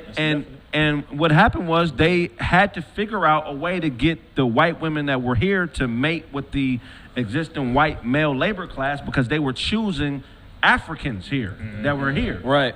And so they came up with marriage licenses and shit. Give us They basically pussy. They started making people get married and put it on paper because they were trying to prevent white women from dating black men or marrying black men and drunkards. Yeah. You know what I'm saying? So in a situation, I don't care what race the woman is, if she's in a situation where she's with a fully capable black man, a lot of times most other races, if they're in an interpersonal situation, are going to choose us. It's about security for the Right. most part. And to both your points, as you mentioned earlier about 2042, the reason why they're pushing it, I mean, just think of it logically. Every time there's an outbreak or some type of sickness or some type of vaccination or anything, they're looking to test Africans and black people first. Correct. Because we have the most genetic diversity of any ethnic group on planet Earth. So instead of trying to convince us and, we'll drop some rice and some mashed potatoes and food and water, instead of doing that, we'll just mix with you. And then we'll get the genetic coding that we need just by mixing. Get out. Do you get what I'm saying? That's what's happening. Because at the end of the day, black people, especially here in America, at least in the circle of people that I've, come in contact with, are very skeptical of a coronavirus vaccine. Right. You heard Bill Gates' wife talking about let the black people be the first people. You see they're already in Africa trying to test in Africa. They've already created, and Rizza knows this stuff better than anybody that I know, but they've already created all of these vaccination injuries in third world countries, India. I mean, could you speak to that too? Because a lot of people don't understand. They come to the melanated people first. Check this out. This is how we got to do this because we got to get to the entertainment part of the show. We got to get to the entertainment part of the show. What we're going to do, we're going to have these loose talk about bullshit. And today, instead of ending with a rap, I want everybody to prepare a thought that they really want the 5150 Nation to hear. Okay. So That's good. Okay. as Dee looks into her square with words in it, put your minds together, Corey gentlemen. can't see. Doesn't want to admit that he can't see. His vision is gone. Okay. Yeah. These loose talk about bullshit. Give it to us. Oh, I thought we were going to go on the break. Okay. You got to pee? No. I mean, come on, But D. I thought I that's know what how you old said. you are. If you got to pee, you got to pee. Very funny. Oh, God. You just You, peed right you there. did. No, not me. All right. Oh, man. Let's start it off with this. So at the beginning of the pandemic, you all may have heard about plenty folks jumping quickly to apply for small business loans, right? Through the newly created PPP, which is Paycheck Protection Program. Sucker shit. That was initiated, really was initiated to provide small businesses designed to cover employees' salaries, rent, utilities, other debt obligations, as long as the funds were properly used. Now, Gotta use them right now. well, immediately, the government started following up on the probability of fraudulent seekers, so they started to crack down and immediately discovered several huge rings that received millions by falsely filing and further using funds and are now being prosecuted, and one of them being NFL player, well, former now, because the Jets let him go last week, Josh Bellamy. The government says that he allegedly misused funds received through a huge PPP loan scheme, along with several others, in the amount of around $24 million. Prosecutors claim that neither Bellamy and the alleged co-conspirators used any money towards any businesses, and that they blew it on high-end cars, clothing, jewelry, and casino trips. The court documents say that out of the initial $24 million, they received, not knowing how much he received out of it, $17 million total. They said he allegedly requested his own loan based on false records and then recruited others. And word on the street is his mom, his sister, and his brother, allegedly, and his girlfriend were involved as well. And then he would get kickbacks on theirs. So he technically had his own business, though, really. He did it, that it was called Drip Entertainment. It hasn't been active in any way since early 2019. Government officials say that Bellamy, allegedly, executed the elaborate scheme while he was preparing for the 2020 NFL season. This is an ongoing case, and if convicted, he and the many others involved are looking at very lengthy prison sentences for bank and wire fraud charges. So what you need to know, when they give you that money, you can't do what they do. How The people who give you the money, you can't boss out with their money. They want you to struggle with their money. If you go do luxurious shit because you got the money to do it, you going to jail for that. They gonna know. Exactly. It's like giving somebody a gun and locking them up for the threat of shooting somebody. What the fuck are you talking about? Poor brother got caught up with that bullshit. I ain't fill out for none of them loans. I was scared of them loans. Yeah, because, I mean, come on. You're not just going to get some money and just go blow it and have at it. Yeah. I'm scared of them loans. Yeah, I mean, how you figure, you know? So you're going to give me Yeah, exactly. $50 now. And just got free. They going to give it to me. All nilly-willy out there spinning it. Okay. All right, then. All right, anyway. So as the bullshit continues regarding Dr. Dre's divorce, well, when something like this is aired out on social media, you're definitely going to get all sorts of folks chiming in on it. And of course, 50 Cent made a comment on Dre's soon-to-be ex Nicole's story. Remember the story we spoke about her requesting the $2 million a month? Well, 50 said on his IG that, quote, "These bitches be crazy. How do you even ask for $2 million a month?" Soon after that, Dre and Nicole's 19-year-old daughter, Truly, clapped back at him and bad. Hold on, who did? Dre's daughter. Dr. Dre and Nicole's daughter. That's her mom, too. So she clapped back. You say Dr. Dre clapped back at 50? No. Dr. Dre and Nicole, the parents that are divorcing, their daughter. So she called herself Dr. Dre Nicole. Is this the mom?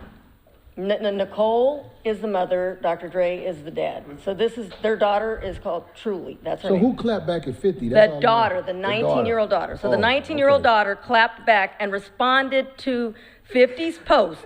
And this is exactly what she said. It's kind of, it's like, how you, I don't know. I'm like, how you let your daughter just talk like that to him? So anyway. 50 ain't gonna say nothing to Dre daughter.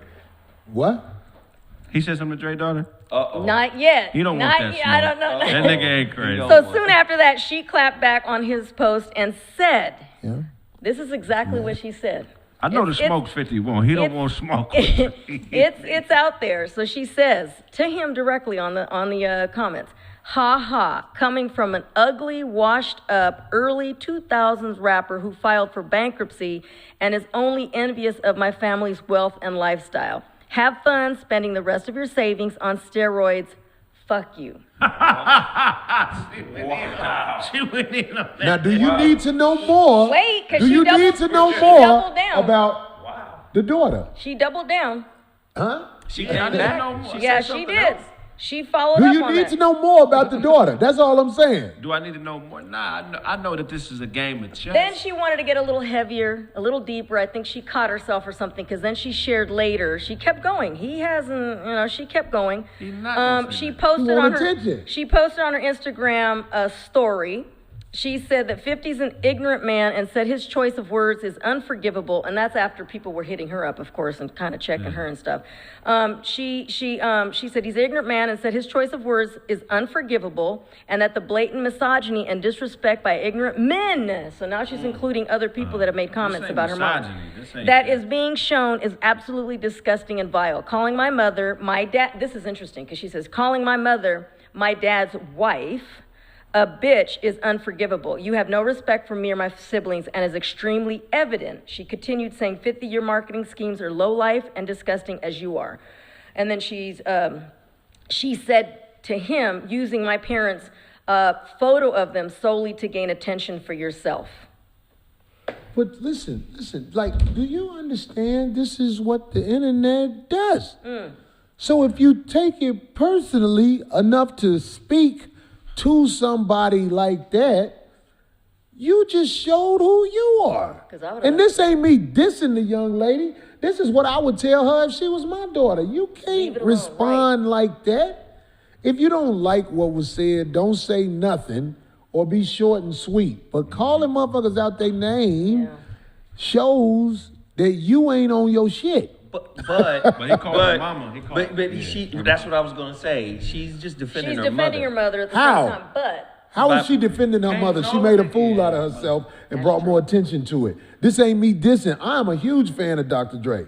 But I'm just saying, it's like a lot of these little kids who are under the influence of the mother, including the boys, they do things where you be like, look, don't, that's little bitch ass behavior. Right. Don't show what's in your heart through a text I see what to a Maya motherfucker you don't know. Right. You know what I'm saying? Well, she should know him though. I mean, wasn't he he was in business with her dad for many years.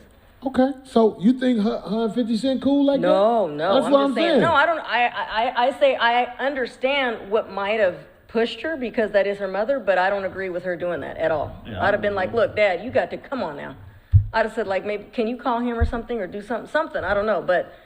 For her to go on there? But she's 19. We're asking her to be more mature than she really is. 19 is an age where she too old for that. She heading toward that arguing with grown folks in the street type of thing. Now I'm sure she got the muscle behind her to handle what drama comes her way.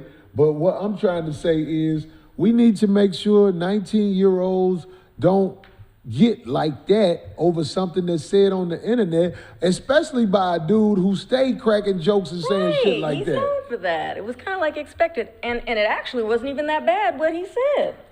Compared to what he says most. Well, did he call her a bitch? But it was no, she called him that though. She called 50 that. He said bitches be crazy asking for that. And he said the amount, $2 million. Asking for $2 million. That's what her mother asked for. He's putting her up there like all these other women that do that. You know, so he didn't call her a bitch directly. No. I do think bitches are crazy asking for $2 million a month. I think that. Who the fuck are you to take $2 million a month from a black man who comes from the dirt? What do you feel like somebody owe that to you? And you a polar bear. Wait, what? You sugar. Oh. So motherfucker supposed to take the wealth that he found a way to get and just basically give it to you till it wilters away for nothing? When, let's just be honest, I'm sure Dr. Dre has enough money to give her where she's straight. Substantial. Oh, yeah. But it's a lot of women don't want that. No, I don't want to be straight. I want to make sure you ain't straight. That's the type of shit I know. But that's you're describing modern day marriage and divorce, because that's what it is.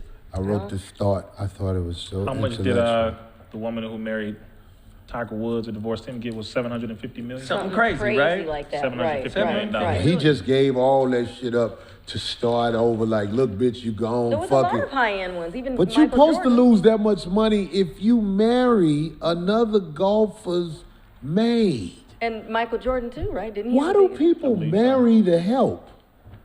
Well, it's different, I'm saying, like, Joe, I'm saying, Tiger who is this woman lot for you to marry her if she was the other dude maid? I don't get it. So you saying that was karma?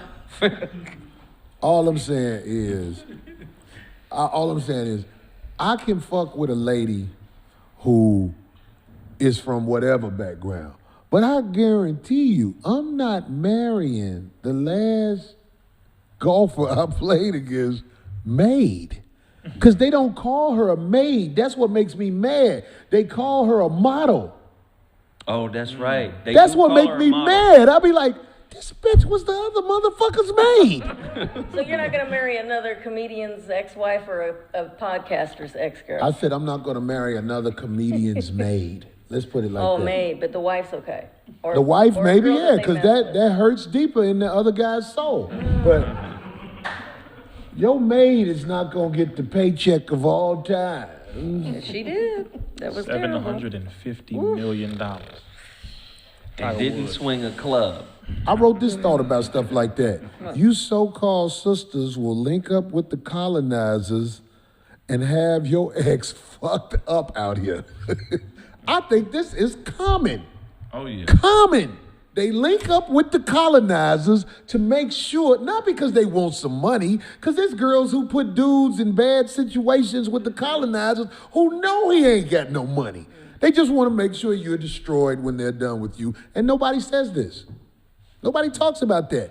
Everybody says, oh, the sisters are this, the sisters are that. No, it's some venomous bitches out here who must be put on blast. I think the problem is we speak of brothers and sisters as a monolith, and we're not monolithic. It's like we're not all the same. Okay. So I think we have to, create some categories here. You fucked me up with that one. Right? That was a good one, Joe. That one. I think we got to create some Monolith, categories. that's this easy bitch from Cleveland I fucked with. Oh my God. I always say, very rare, high-end, intelligent, great men are in the minority, and the same is true of great women. And I think in the middle, there are a lot of people that are still developing and growing. Right. So you could say the majority, but you can't say all, right? About what? Right. I'm saying, Say a lot. like sisters. Like when you say sisters, those good sisters, those great sisters, those sisters that, support and inspire and I uplift. give all credit to the 130 of them that's out there. Right. 130. What in the... And but interesting enough, those are A whole lot more than that. It's a lot more than that. We're gonna stop playing. Okay, 149. But that's why a lot of good women will be like, you guys hate women. Or You know what? they'll say you hate women because we speak in absolutes. I have to say this because I was having a conversation with a, major celebrity sister who I'm not going to drop her name here, but she was pouring her heart out about black men. She was like, Rizza, she said, I'm this age and all that. She said, we fighting the same stuff we've been fighting for the last 50, 60, 70, 80 years, same thing, so I don't get that. And she said, two, is it that our black men don't love us? Do y'all hate us? Look at that. She said, I don't flirting understand. with you, little bro. That's part of it. I maybe, but I'm saying really. She Asking said, that I don't dumb understand shit. this. I'd have been like, bitch, what you want? Corey is like, She said, Corey is like a psychic relationship. No, I'm hilarious. saying, Hey, that girl was Rizza- flirting with Rizza you. didn't agree Did you with know me that? because if Rizza don't agree with me, he'll say it, but he even admitted. I'm like, because when somebody talking to me like that, I'm like, bitch, what are you talking about? I know partially could be part of what you said, but I know the other part that she said is actually, the reality, which is something that I hear too much when it comes to these events. We go out in public and they're like, no, seriously, look, this black dude he beat me, this one beat me, this one beat me. I'm seeing videos where dudes is out here physically grabbing ragdolling sisters and ain't nobody doing nothing about it. Now, that's not the majority, right? That's not the majority. But as he said to that point, it's very real when you got sisters out here being beat, physically being, I'm talking about beat, like they a dude out here by brothers. The ones who we preferably would beat your ass. I mean, just respectfully. I don't give a damn what transpired. Now, unless you had a weapon and all that, and you had to push her off, I get that. But outside of that, you lost your damn mind and you must be handled regardless. So make that very clear. But the question was a real one that I had to say, no. Do not allow those few to reflect all of us. That's not how this is. Wait a And minute, like you said, I'm sorry, I missed you. do not allow those few to reflect all of us. Right. You talking about the black men? Yeah. Oh, Yeah, so of course, same thing, vice versa, all of them. But the problem is, most of the stuff that's being promoted on social media that I keep telling people is you seeing a black man either getting shot or black men getting beat up or black men beating up somebody else who is not black, who is black normally, or who's running from the police, etc. You don't see us sharing videos of us either standing up for ourselves, protecting ourselves against the open enemy, etc., standing up protecting sisters, etc. For the majority, they don't promote that because they know they have to keep you suspended in a psychological trap where all you see is death of your own people. Fear. You become desensitized. They got to promote fear, make you weak, make you soft. That's how they have to promote that. So when I heard that point, I'm like, no, the reality is a lot of our people are going through this right now. They don't trust our own. I can help that woman, Rizza. Please give me her number so I can explain to her that everybody that she wants can do better than her. She needs to start dating the people that genuinely come after her with respect. But everybody that she wants they can do better than you. That's what we need to teach our daughters. Every man you want got 8 of you. That's some real shit, though. Yeah, You need to go for the person that steps to you with respect and shows somehow that he has good intent by you. And that's not who they date normally. They go after the Rizzas and come with game. Like, Rizza, why the men don't want me? Oh, yeah, no. I definitely see through all that. Bitch, shut up. She was hustling Rizza, is that what you said? Man, if she said what he said, but he ain't stupid, he know. Rizza in there with his suit on and his glasses don't never have fog on them and shit. She was making her move, goddammit. Yeah, Rizza don't sweat. He don't About to sweat. get the shiny friends glasses, in that's this funny. jig. But I think it's important that we do let them, we let sisters know It got to be known. that we don't hate them. Because that when she asked the question, do brothers hate us? I mean, If a woman asks you, do brothers hate us, she is not girlfriend or wifey material. Just because she said that to you. She's too far gone. Because if she said that, she done seen so much awful shit. How you gonna fix her? What? All right. What is going on? I know it hurt. I know you don't want to What's hear happening? That. That's not the you don't truth, wanna everybody. hear That's that. not the truth, everybody. That's from the book of Corinthians. How you gonna fix it if she said, why black men hate her so much? well, first off, it's no man's responsibility to fix a woman, and it's no woman's responsibility to fix a man. You fix yourself. After man you fuck a and woman, you have a responsibility to fix her. And if she can't be fixed, you must not put a lot of effort into her. Fix the other ones you fuck. If you can't fix her through fucking, she ain't worth I fixing. know, look at I can't look at his face. Well, I say the white man did it to all of us, so I think we all need some repair. How about that, Ooh, Rizza? mic drop. We never gonna let him off the hook ever. So just That's make that right. clear. And matter of fact, to that point, somebody talked about Vlad being punked, which is something I wanted to bring up as well. Mr. Vlad, and I addressed him first early on, but everybody else started getting on him, which was good. Him refusing to apologize to the Honorable Mr. Farrakhan. Everybody in the 5150, make sure you understand this and spam the hell out of Vlad.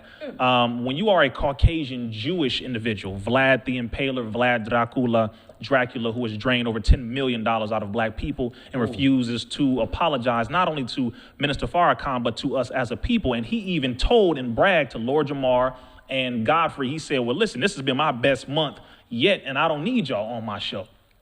Because Lord Jamar and Godfrey said, we're not with you no more. We're not doing business with you no more. We're not on your show. He said, well, I don't need y'all anyway. I mean, that's fine. He said, but he really like, he said, I still got he niggas. responded to them and Yes. They had a 3-way phone call with him. Really? They spoke and they said, so what's going on with you not apologizing to the minister? What is that about? And, he said, well, I'm not going to because he intentionally misquoted the minister, first off, defending Jewish people, etc. But you are an atheist. You said you're an atheist. You also ate pork in front of Lord Jamar. You're not a Jewish person by far. So what are you talking about? Number one. Number two, if you don't apologize to Minister Farrakhan, that's fine. Black people, including all of the artists, because we all know that Vlad TV is the first 48s of YouTube. Number one, number two, and number three. Any artist who goes on Vlad TV, you're going to be asked to confess your whole damn life, to basically bring a video catalog of all of the crimes that you have done and committed, to where if anything happens to you, all he got to do is put your video up there and the police will be able to find enough evidence to lock you up for life. That's another thing. And the other thing is, if you don't apologize, fine. Unsubscribe to his channel.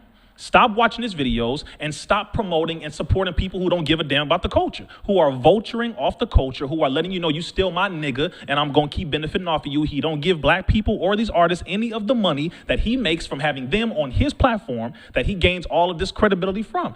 This kind of stuff has to end. Same thing with this debate tonight. Stop looking toward white people and white men to handle black issues and to handle the issues of our people and our culture. Stop doing things for them when they don't do nothing for us. We love the devil because he gives us nothing. I'm tired of this nonsense, bro. I'm really tired of this. So Vlad and anybody else who does that, and it's not just because of his color, but in this case, that has something to do with his bias. Wow. Yeah, I heard about that. I saw a little clip of that when Godfrey. See, Godfrey called me the day after I put Vlad on blast. As he and should. Godfrey was like, just trying to make sure everything was straight. I was like, man, everything's straight, bro. It's just, I'm saying, you understand what I'm saying about this man. You Absolutely. know what I'm saying? why I never could understand why people would go on his show anyway. You from day one, you've been saying that. You're right. I don't. He's not. You made him industry. Right. You It's know like what we I'm make saying? everybody hot. We make everybody Who the relevant. fuck is he? We do that.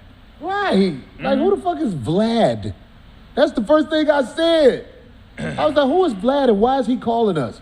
He a dude, he got a show out in Van Nuys on Van Nuys Boulevard. He wants you to come up in there. I'm like, But he won't come to your show. well, who is he? Right. But that's what I asked him. I said, Right. come on my show, I'll do your show. I mean, I ain't gonna lie. I think I could verify him being a bullshit motherfucker when I'm saying, like, I don't give a fuck. Fuck, I'll take the flag for it. I knew Vlad was a piece of shit when he had Sotomayor on his show, and next thing I know, the other brother, what's the brother? He a friend of the show. What's his- Tariq. Tariq. When Tariq showed up, I didn't see, even though what Tariq did was funny as hell, and Tariq wanted to, basically confront him in a way where he laughed it off. It was clever. I'm not trying to start shit with Sotomayor or my brother Tariq. I thought that shit was brilliant.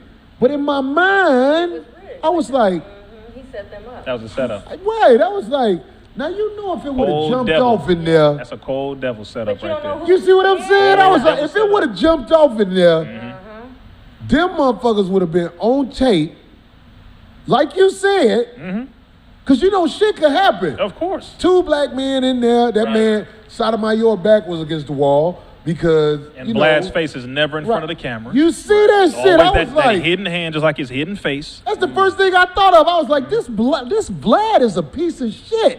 Like, if niggas gonna have their little thing, why they can't have their thing off camera? Now, like I said, it was clever, Right. but it was dangerous. Of course. Very. Of course. Playing with people's lives. And when you think of, if you know anything about danger, and if you've ever been in a situation that's fucked, and you look around and look at everybody else looking off to the side, I stopped fucking with one of my friends because I got in a fight and he looked scared and didn't want to help. I was like, you motherfucker. Yeah, I was that's- mad at him, but I had to let it go because he was scared. But I'm saying this shit. I ain't let shit go. If you're a coward, I'm gonna check you. Yeah, you can't run I with be those kind of- looking at Yeah, how that's shit bad. happens, and I was like, that's the last motherfucker you want to fight in front of. Right, absolutely. Yeah, I'm gonna let it No, you go. need strong brothers, but you got to know that you can rely on soldiers around you. That's a definite. Say that again. You have to know that you can rely on soldiers around you. If you get into a fight, you got to defend yourself, and the brother that's with you is getting scared and want to run, tuck his damn tail in the heat of battle, he's just a damn coward, and he would die the death of 1,000 cowards. You don't roll with nobody like that. I heard that. Period. Straight out. I just Now laugh at that's people. what you need to be teaching your daughters and your sons about the people they with. Cause when it go down, who are you with? Cause they finna show you. And you be That's with a them all the time. And they be, remember that dude in Baltimore? And he was talking to them kids who was finna fight? And Oh, yeah, all yeah. the other kids around was laughing. He was like, you see them laughing at y'all? And all that shit. I wouldn't have my son around no motherfucker that laugh at him when it's time to when it's time to go, it's time to go. That's why I would never go up to I'll put it like this. If I go up to a studio, I ain't up there to play. I'm up there to see what's up. Right. And this ain't gotta be on camera. I'm outside like, hey man, let me talk to you for a minute. You know what I'm saying? That ain't to knock what my brother Tariq did, because that shit was fucking hilarious to me. But with the mentality I had, the first thing I thought of was that white boy had set both of them out if the police up there asking questions. Plain and simple. Huh? My bad, I don't know. I got passionate about that shit though, because I remember that shit. I was laughing at that shit, but I was just like, see? Because and another thing, let me say this. Sometimes when a motherfucker laugh, it's like, if I was there, I wouldn't have been laughing. Right. I'm like, I'd have been like, hey, my niggas, nope. You don't want to do that here. You don't want to do that here. You in the devil's playground. You know what I'm saying? I done told niggas shit like that. I done put niggas in my car who done got into fights that I ain't even know that good. It's just, I was like, nigga, you finna go to jail. Just Right. let me drive you down the street. Right. Right. You know what I'm saying? Because Right. I know what happened. But fucking with a Vlad, what's gonna happen? A He vampire. gonna set you up. That's a definite. Especially a motherfucker like, in my opinion, Tariq. Tariq is like one of our black CNNs. CNN newsroom, you know what I'm saying? You don't need that smoke, even though, like I said, the shit was funny. It was pretty hilarious. Damn. That puppet shit. You're a comedian. Oh, yeah. You see everything is funny. You find funny everywhere. I find funny in a lot of shit. I don't see anything funny. I ain't like what Vlad did where he had that nigga come up there and try to put them on camera and get into it. He's jeopardized other people's lives. Who that, Forget Vlad? that- Yeah. Oh, I yeah. forget that other kid, the rapper. Oh, yeah. Yeah, No, he's really put a lot of people in certain situations, which is why, Very dangerous. I mean, even him, along with other people, have threatened to call the police, but they've set up situations. See, it's like you throw the stone, hide your hand. Right. You know, you go and threaten somebody and you pretend like you didn't say nothing when you about to, somebody gonna get at you. See, this again, the social media thing has made a lot of people soft, brother. You're supposed to be able to, if you say something, you should be willing to be rolled up on. Somebody walk up to you and confront you man to man, talk to you like you're supposed to be talked to. Address it. If you don't want to be rolled up on and get talked to like a man to man, and stop running your damn mouth. I mean, just in reality, just really stop talking. And we can be peaceful about it, but too many people, social media has made it to where cowards can run their mouth freely and talk about everybody and not get checked for it. And that is a problem. So Most of y'all get away with it, but some of y'all fuck up and go to one of them cities where you said something about a motherfucker who ain't about that bullshit. Right. And they be at your ass. It's So interesting. all you motherfuckers who talk shit on the internet, but you know you're not gonna talk shit when you see that motherfucker. at all. I can't respect you if you talk shit to somebody that I feel like you're not gonna say that when you standing in front of them. Cause there's a lot of motherfuckers out there, they'll talk big shit in front of that little camera. But man, if you're not in front, you ain't gonna say that when you in front of that motherfucker, why you saying it? Simple. That's not respectable. I can't fuck with you if you one of them motherfuckers. You can't fuck that shit. Hey man, that nigga over there beat your motherfucking ass. The fuck is you talking shit to that nigga for? Somebody might say that about me and Charles Barkley, but look, let me tell you something. Charles Barkley is older than me. He's gonna get tired quicker. Oh. I'm gonna wait that big motherfucker out as we throw it haymakers. Did you see him and Shaq wrestling on that couch? No, Shaq too big and strong for Charles Barkley. I seen them I didn't wrestling see on the that. couch. They did that? I seen that shit, and that shit looked a little moist. I'm just keeping it real. Oh, Looked a little moist, my niggas. I think Charles might fold you. You think that? He might. Be down. You got to be training if you're going to be cooning that hard. I mean, what is he, like 300? Charles Barkley, 315? no, Charles Barkley is, I'm telling you, when I saw the man at the airport, I was like, oh shit, there you go. That nigga was fucking huge. I was like, there you go. And he had that look. This is how he looked at me. Ooh. I was like, You that boy, ain't you? You that boy. We was both finna go into the Delta Sky Lounge in Atlanta. Terminal B. He ain't say shit though. Let me tell you why he didn't say shit. He was thinking about it. Let me give you my opinion why he ain't say shit. Why? Charles got a lot to lose. Yeah. He done did that. How many fights he done got into with motherfuckers like whoop-de-woo? Throwing Fights people and through arrests. the Remember, bar oh. window. I mean, Yeah. he did it. I just be glad when I see a motherfucker.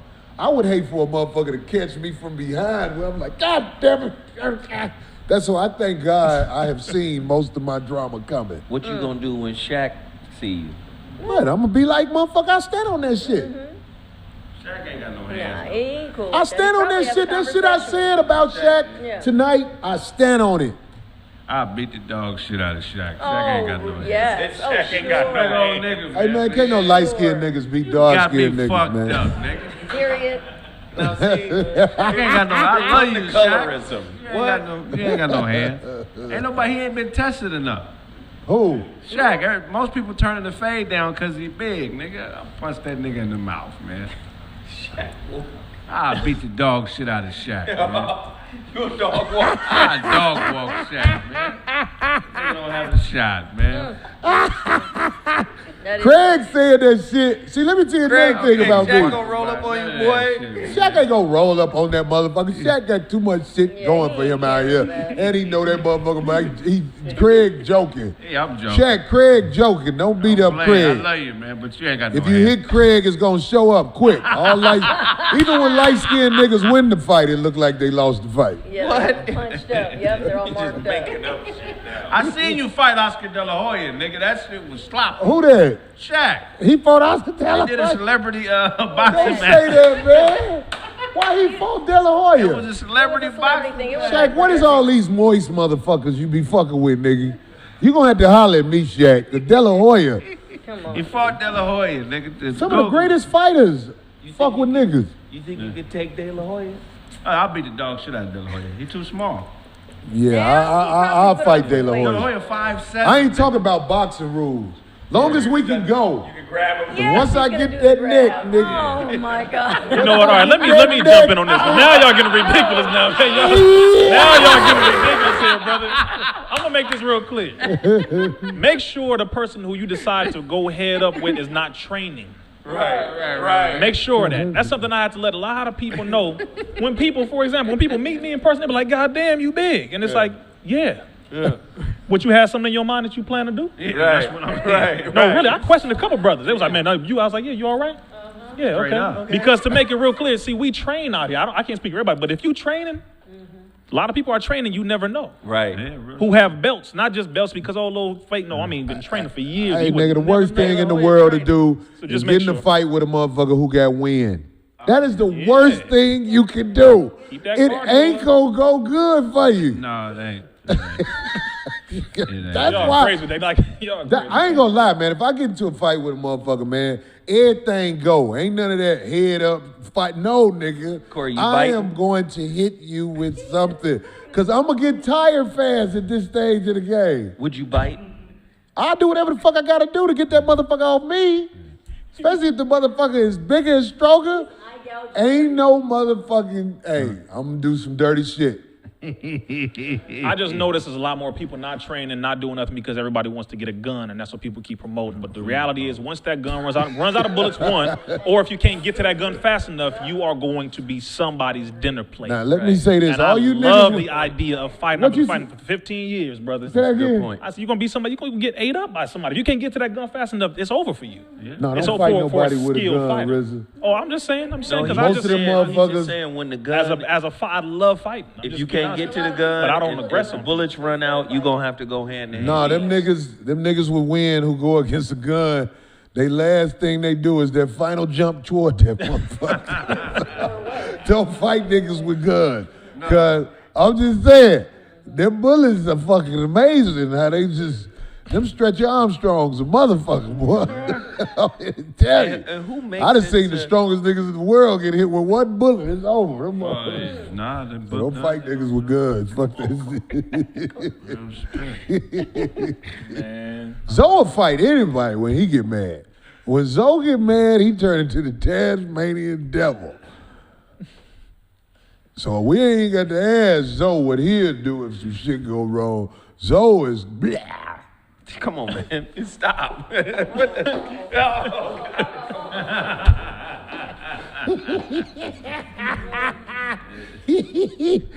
Zoe's the elbow machine. Y'all need to be trained and just know that. Yeah, Whether- definitely. Just to defend yourself from the police. What can from somebody whoever. learn to train? There are a lot of places open right now, depending on what city you're in. So if you want What to do about in martial LA? arts, LA. Yeah. If you're not a brother in the nation, can we train with you, Rizza? Oh, not with me personally. No, I don't show nobody my training except for my sensei. No, really. You just gonna catch it. Did you You'll say you find got a out. sensei? Yes, sir. That's scary. Why is that scary? What? No, a Nigga sensei wears- means Sarah that. Sifu is a teacher. Yes, sir. Right. Yes, sir. And I have two.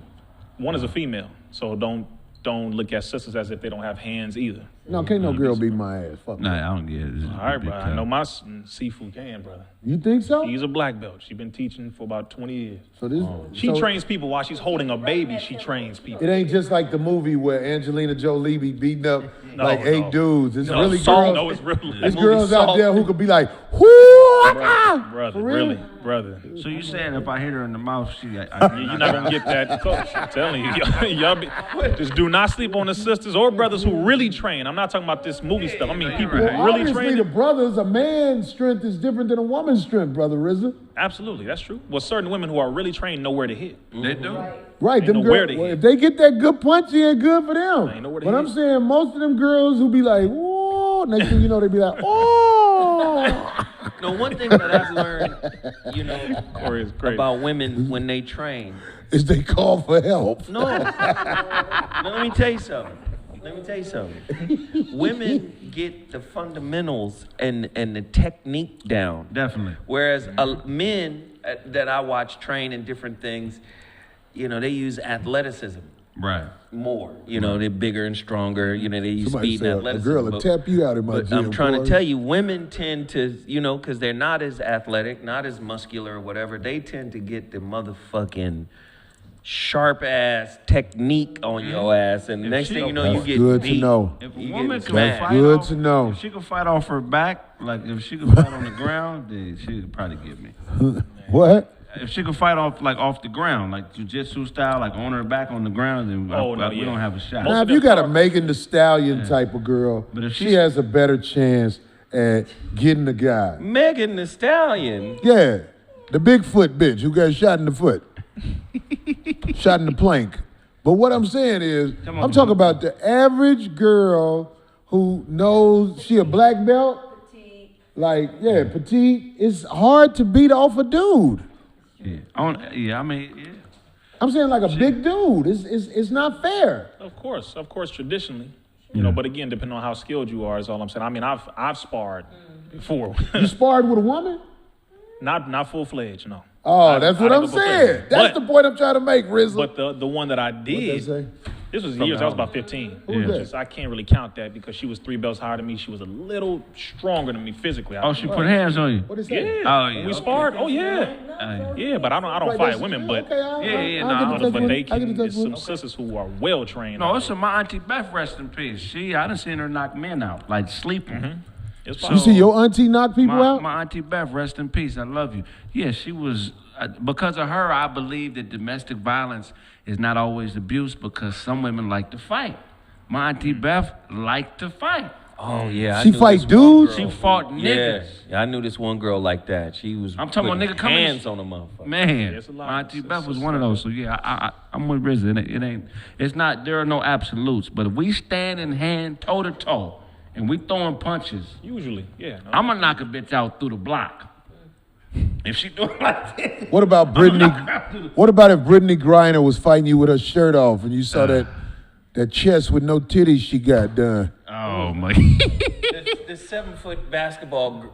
A deadbeat dad woman. She's a deadbeat dad woman. Deadbeat dad Come on, woman. Kraig, let's fight. What's? She ain't taking care of her kids. Them what her kids. No, old girl had the babies for her, and she walked out on her family. You She's can't have a female baby. Has the deadbeat world mama, gone daddy. crazy? Well, I mean, there's this How do you- members out there, but in other words, they did that together. How do you It pull was a that mixture. Can't no girl have a baby for another girl. Yes, she can. How? The surrogate shit. Give her, put her eggs in her body, and then she. Put who eggs in what body? Brittany Griner put her eggs in the girl's body, and then she carried the baby. Wait, I don't understand what you're saying. So you saying? Tony Baker. Say it again, son.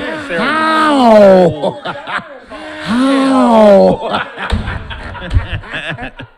So it's the imaginary, but I feel good about it, baby. Yeah, I mean it's literally Brittany's baby though, How? because it's her egg that they How? It ain't right. It It's ain't. not the other girl. It's the girl. It's the How? cat. Like a damn cat. How? Yeah, man. How? So it's Brittany baby, even though the other girl had it. But and some guy that nobody knows who. Well, that's what I'm saying. It was a dude. There was a dude involved It somewhere. was a dude, right? Right. It's not And nobody even said it's his baby. It's No, it's they baby. How? was funny as hell. So. Shout out to Tony Baker, Baker, how man. the world actually believe the stuff that they doing out here. Somebody It's called it girls, weird science. That's some weird science. girls be like, this is my wife. I'm going to Virginia Beach this week. Last time I was in Virginia Beach, it was this girl, and she was a real stud chick. Like, she was hardcore, but she was very attractive. And, you know, she was talking shit during the show. And, you know, I was playing it off. I was like, bitch, shut up before I try to come at you with this dick, right? Everybody laughing. She was for real. Don't talk to me like that in front of my wife. And I was like, how? What the fuck are you talking about? This is your wife. The world is upside down. How is that possible? Can you? Oh, you could just call somebody something. I guess that's what it is. Fuck it. Exactly, yeah. You could just call somebody something, man. What can you do? Well, fuck it. I'm the bad guy. Fuck it. I'm the bad guy. I'm sorry for any dyke couples out there who getting ready to be coming at me and shit. And I know the little dyke girl gonna come back this week because she's a 5150 fan. But said he was at that show. Who said that? A guy just said he was actually at that show. Man, look, this girl, it was so awkward because she was straight studded out. But she was attractive. Like, I'm like, damn, this is actually a cute little bitch.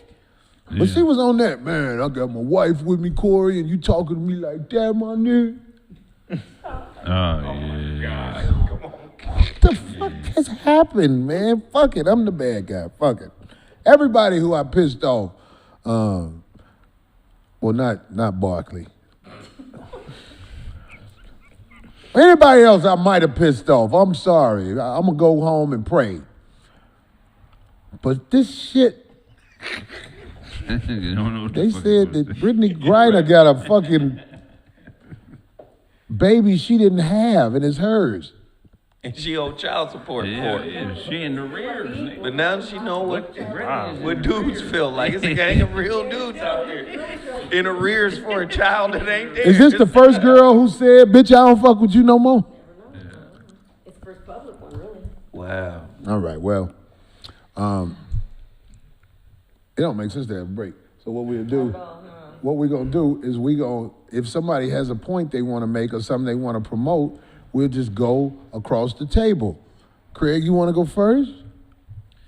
Shit, man. Just go to the website, thekraigsmith.com. Also, man, I got a season of my cartoon dropping, and then my sitcom, Big Head Kraig, about to start dropping that again. You know what I'm saying? And just support, man. Support independent black entertainers that say what they want to say and that love being black. You know what I'm saying? Again, thekraigsmith.com. Also, man, keep purchasing the snitch finger.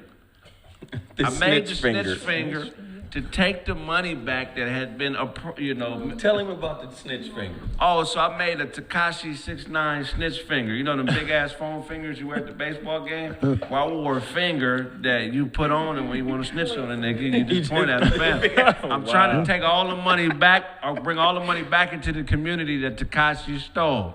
Purchase the fingers, you know what I'm saying? And also the roast button, man. I'm almost out. I'm gonna order some more. Appreciate y'all supporting that. And then also, my LP gonna drop next month, Chill Withers. Chill Withers. You know what I'm saying? Chill Withers. Support that. Dang, Yeah. And I know. Yeah, support that. A lot of people don't know Bill Withers was a brother who didn't get a shot in life until he was in his mid-40s. He worked at a steel mill and sent his demo in when he was damn near ready to retire from his job. And got a record deal when he was like Clarence in his Avon. mid-40s. Yep. Yeah, definitely. So it's a tribute to him and how you should never give up. You're never too old to pursue your dreams. That's why it's called Chill Withers. But other than that, man, appreciate y'all. Love y'all, man. If I owe you something, I'm not going to be able to give it to you. But if you want it, you can get it from God, nigga. That's dope. Wow. Zo? Yes. Hey, my masterclass, the relationship masterclass, just go to ZoWhatNetermasterclass.com. A few people from the 5150 has shown a lot of support. And I appreciate those who have already signed up. If you haven't signed up, just go to ZoWhatMasterclass.com. 5.5 hours of relationship content, workbook, tools, printable, you can print out all of the homework and exercises that we have. It was really successful, and you can get it if you haven't gotten it. That's ZoWhatMasterclass.com. Anybody else? RizzaIslam.com, RIZZA, last name ISLAM.com. If you do not have Message to the Millennials, grab that book. Also, click the link in my bio on Instagram and sign up for the Black-owned version of Cashapp, which will be launching next month. Between myself, Brandon T. Jackson, and technology brother who's a major vet in the technology field, Mark Bush, who was behind Game Boy and things of that nature. We're going to be launching that next month. Click the link in my bio again to sign up for that. It is free. We have to make sure we control our money and the way we move our money, because they really are coming down on everything. If you know what's going on with the economy right now, they're cutting your ability to have access to your own money. Yeah. So if you have money in the bank, be very mindful that the government is they're cutting the ability of us to take money out in half right now. So I wanted withdrawal to talk limits are about cut in that half. actually today. Maybe we can link up on some other motherfucking, the YouTube Live, because that's what I really wanted to talk about. Yeah, definitely. About what's happening with this money and a couple other things, but we'll get to it. We'll get to it. Yes, sir. Well, that's it for me. D? They said my mic's not. It's not on. You want to talk in this one? Thank you. Ooh, stop squeezing that thing. Just,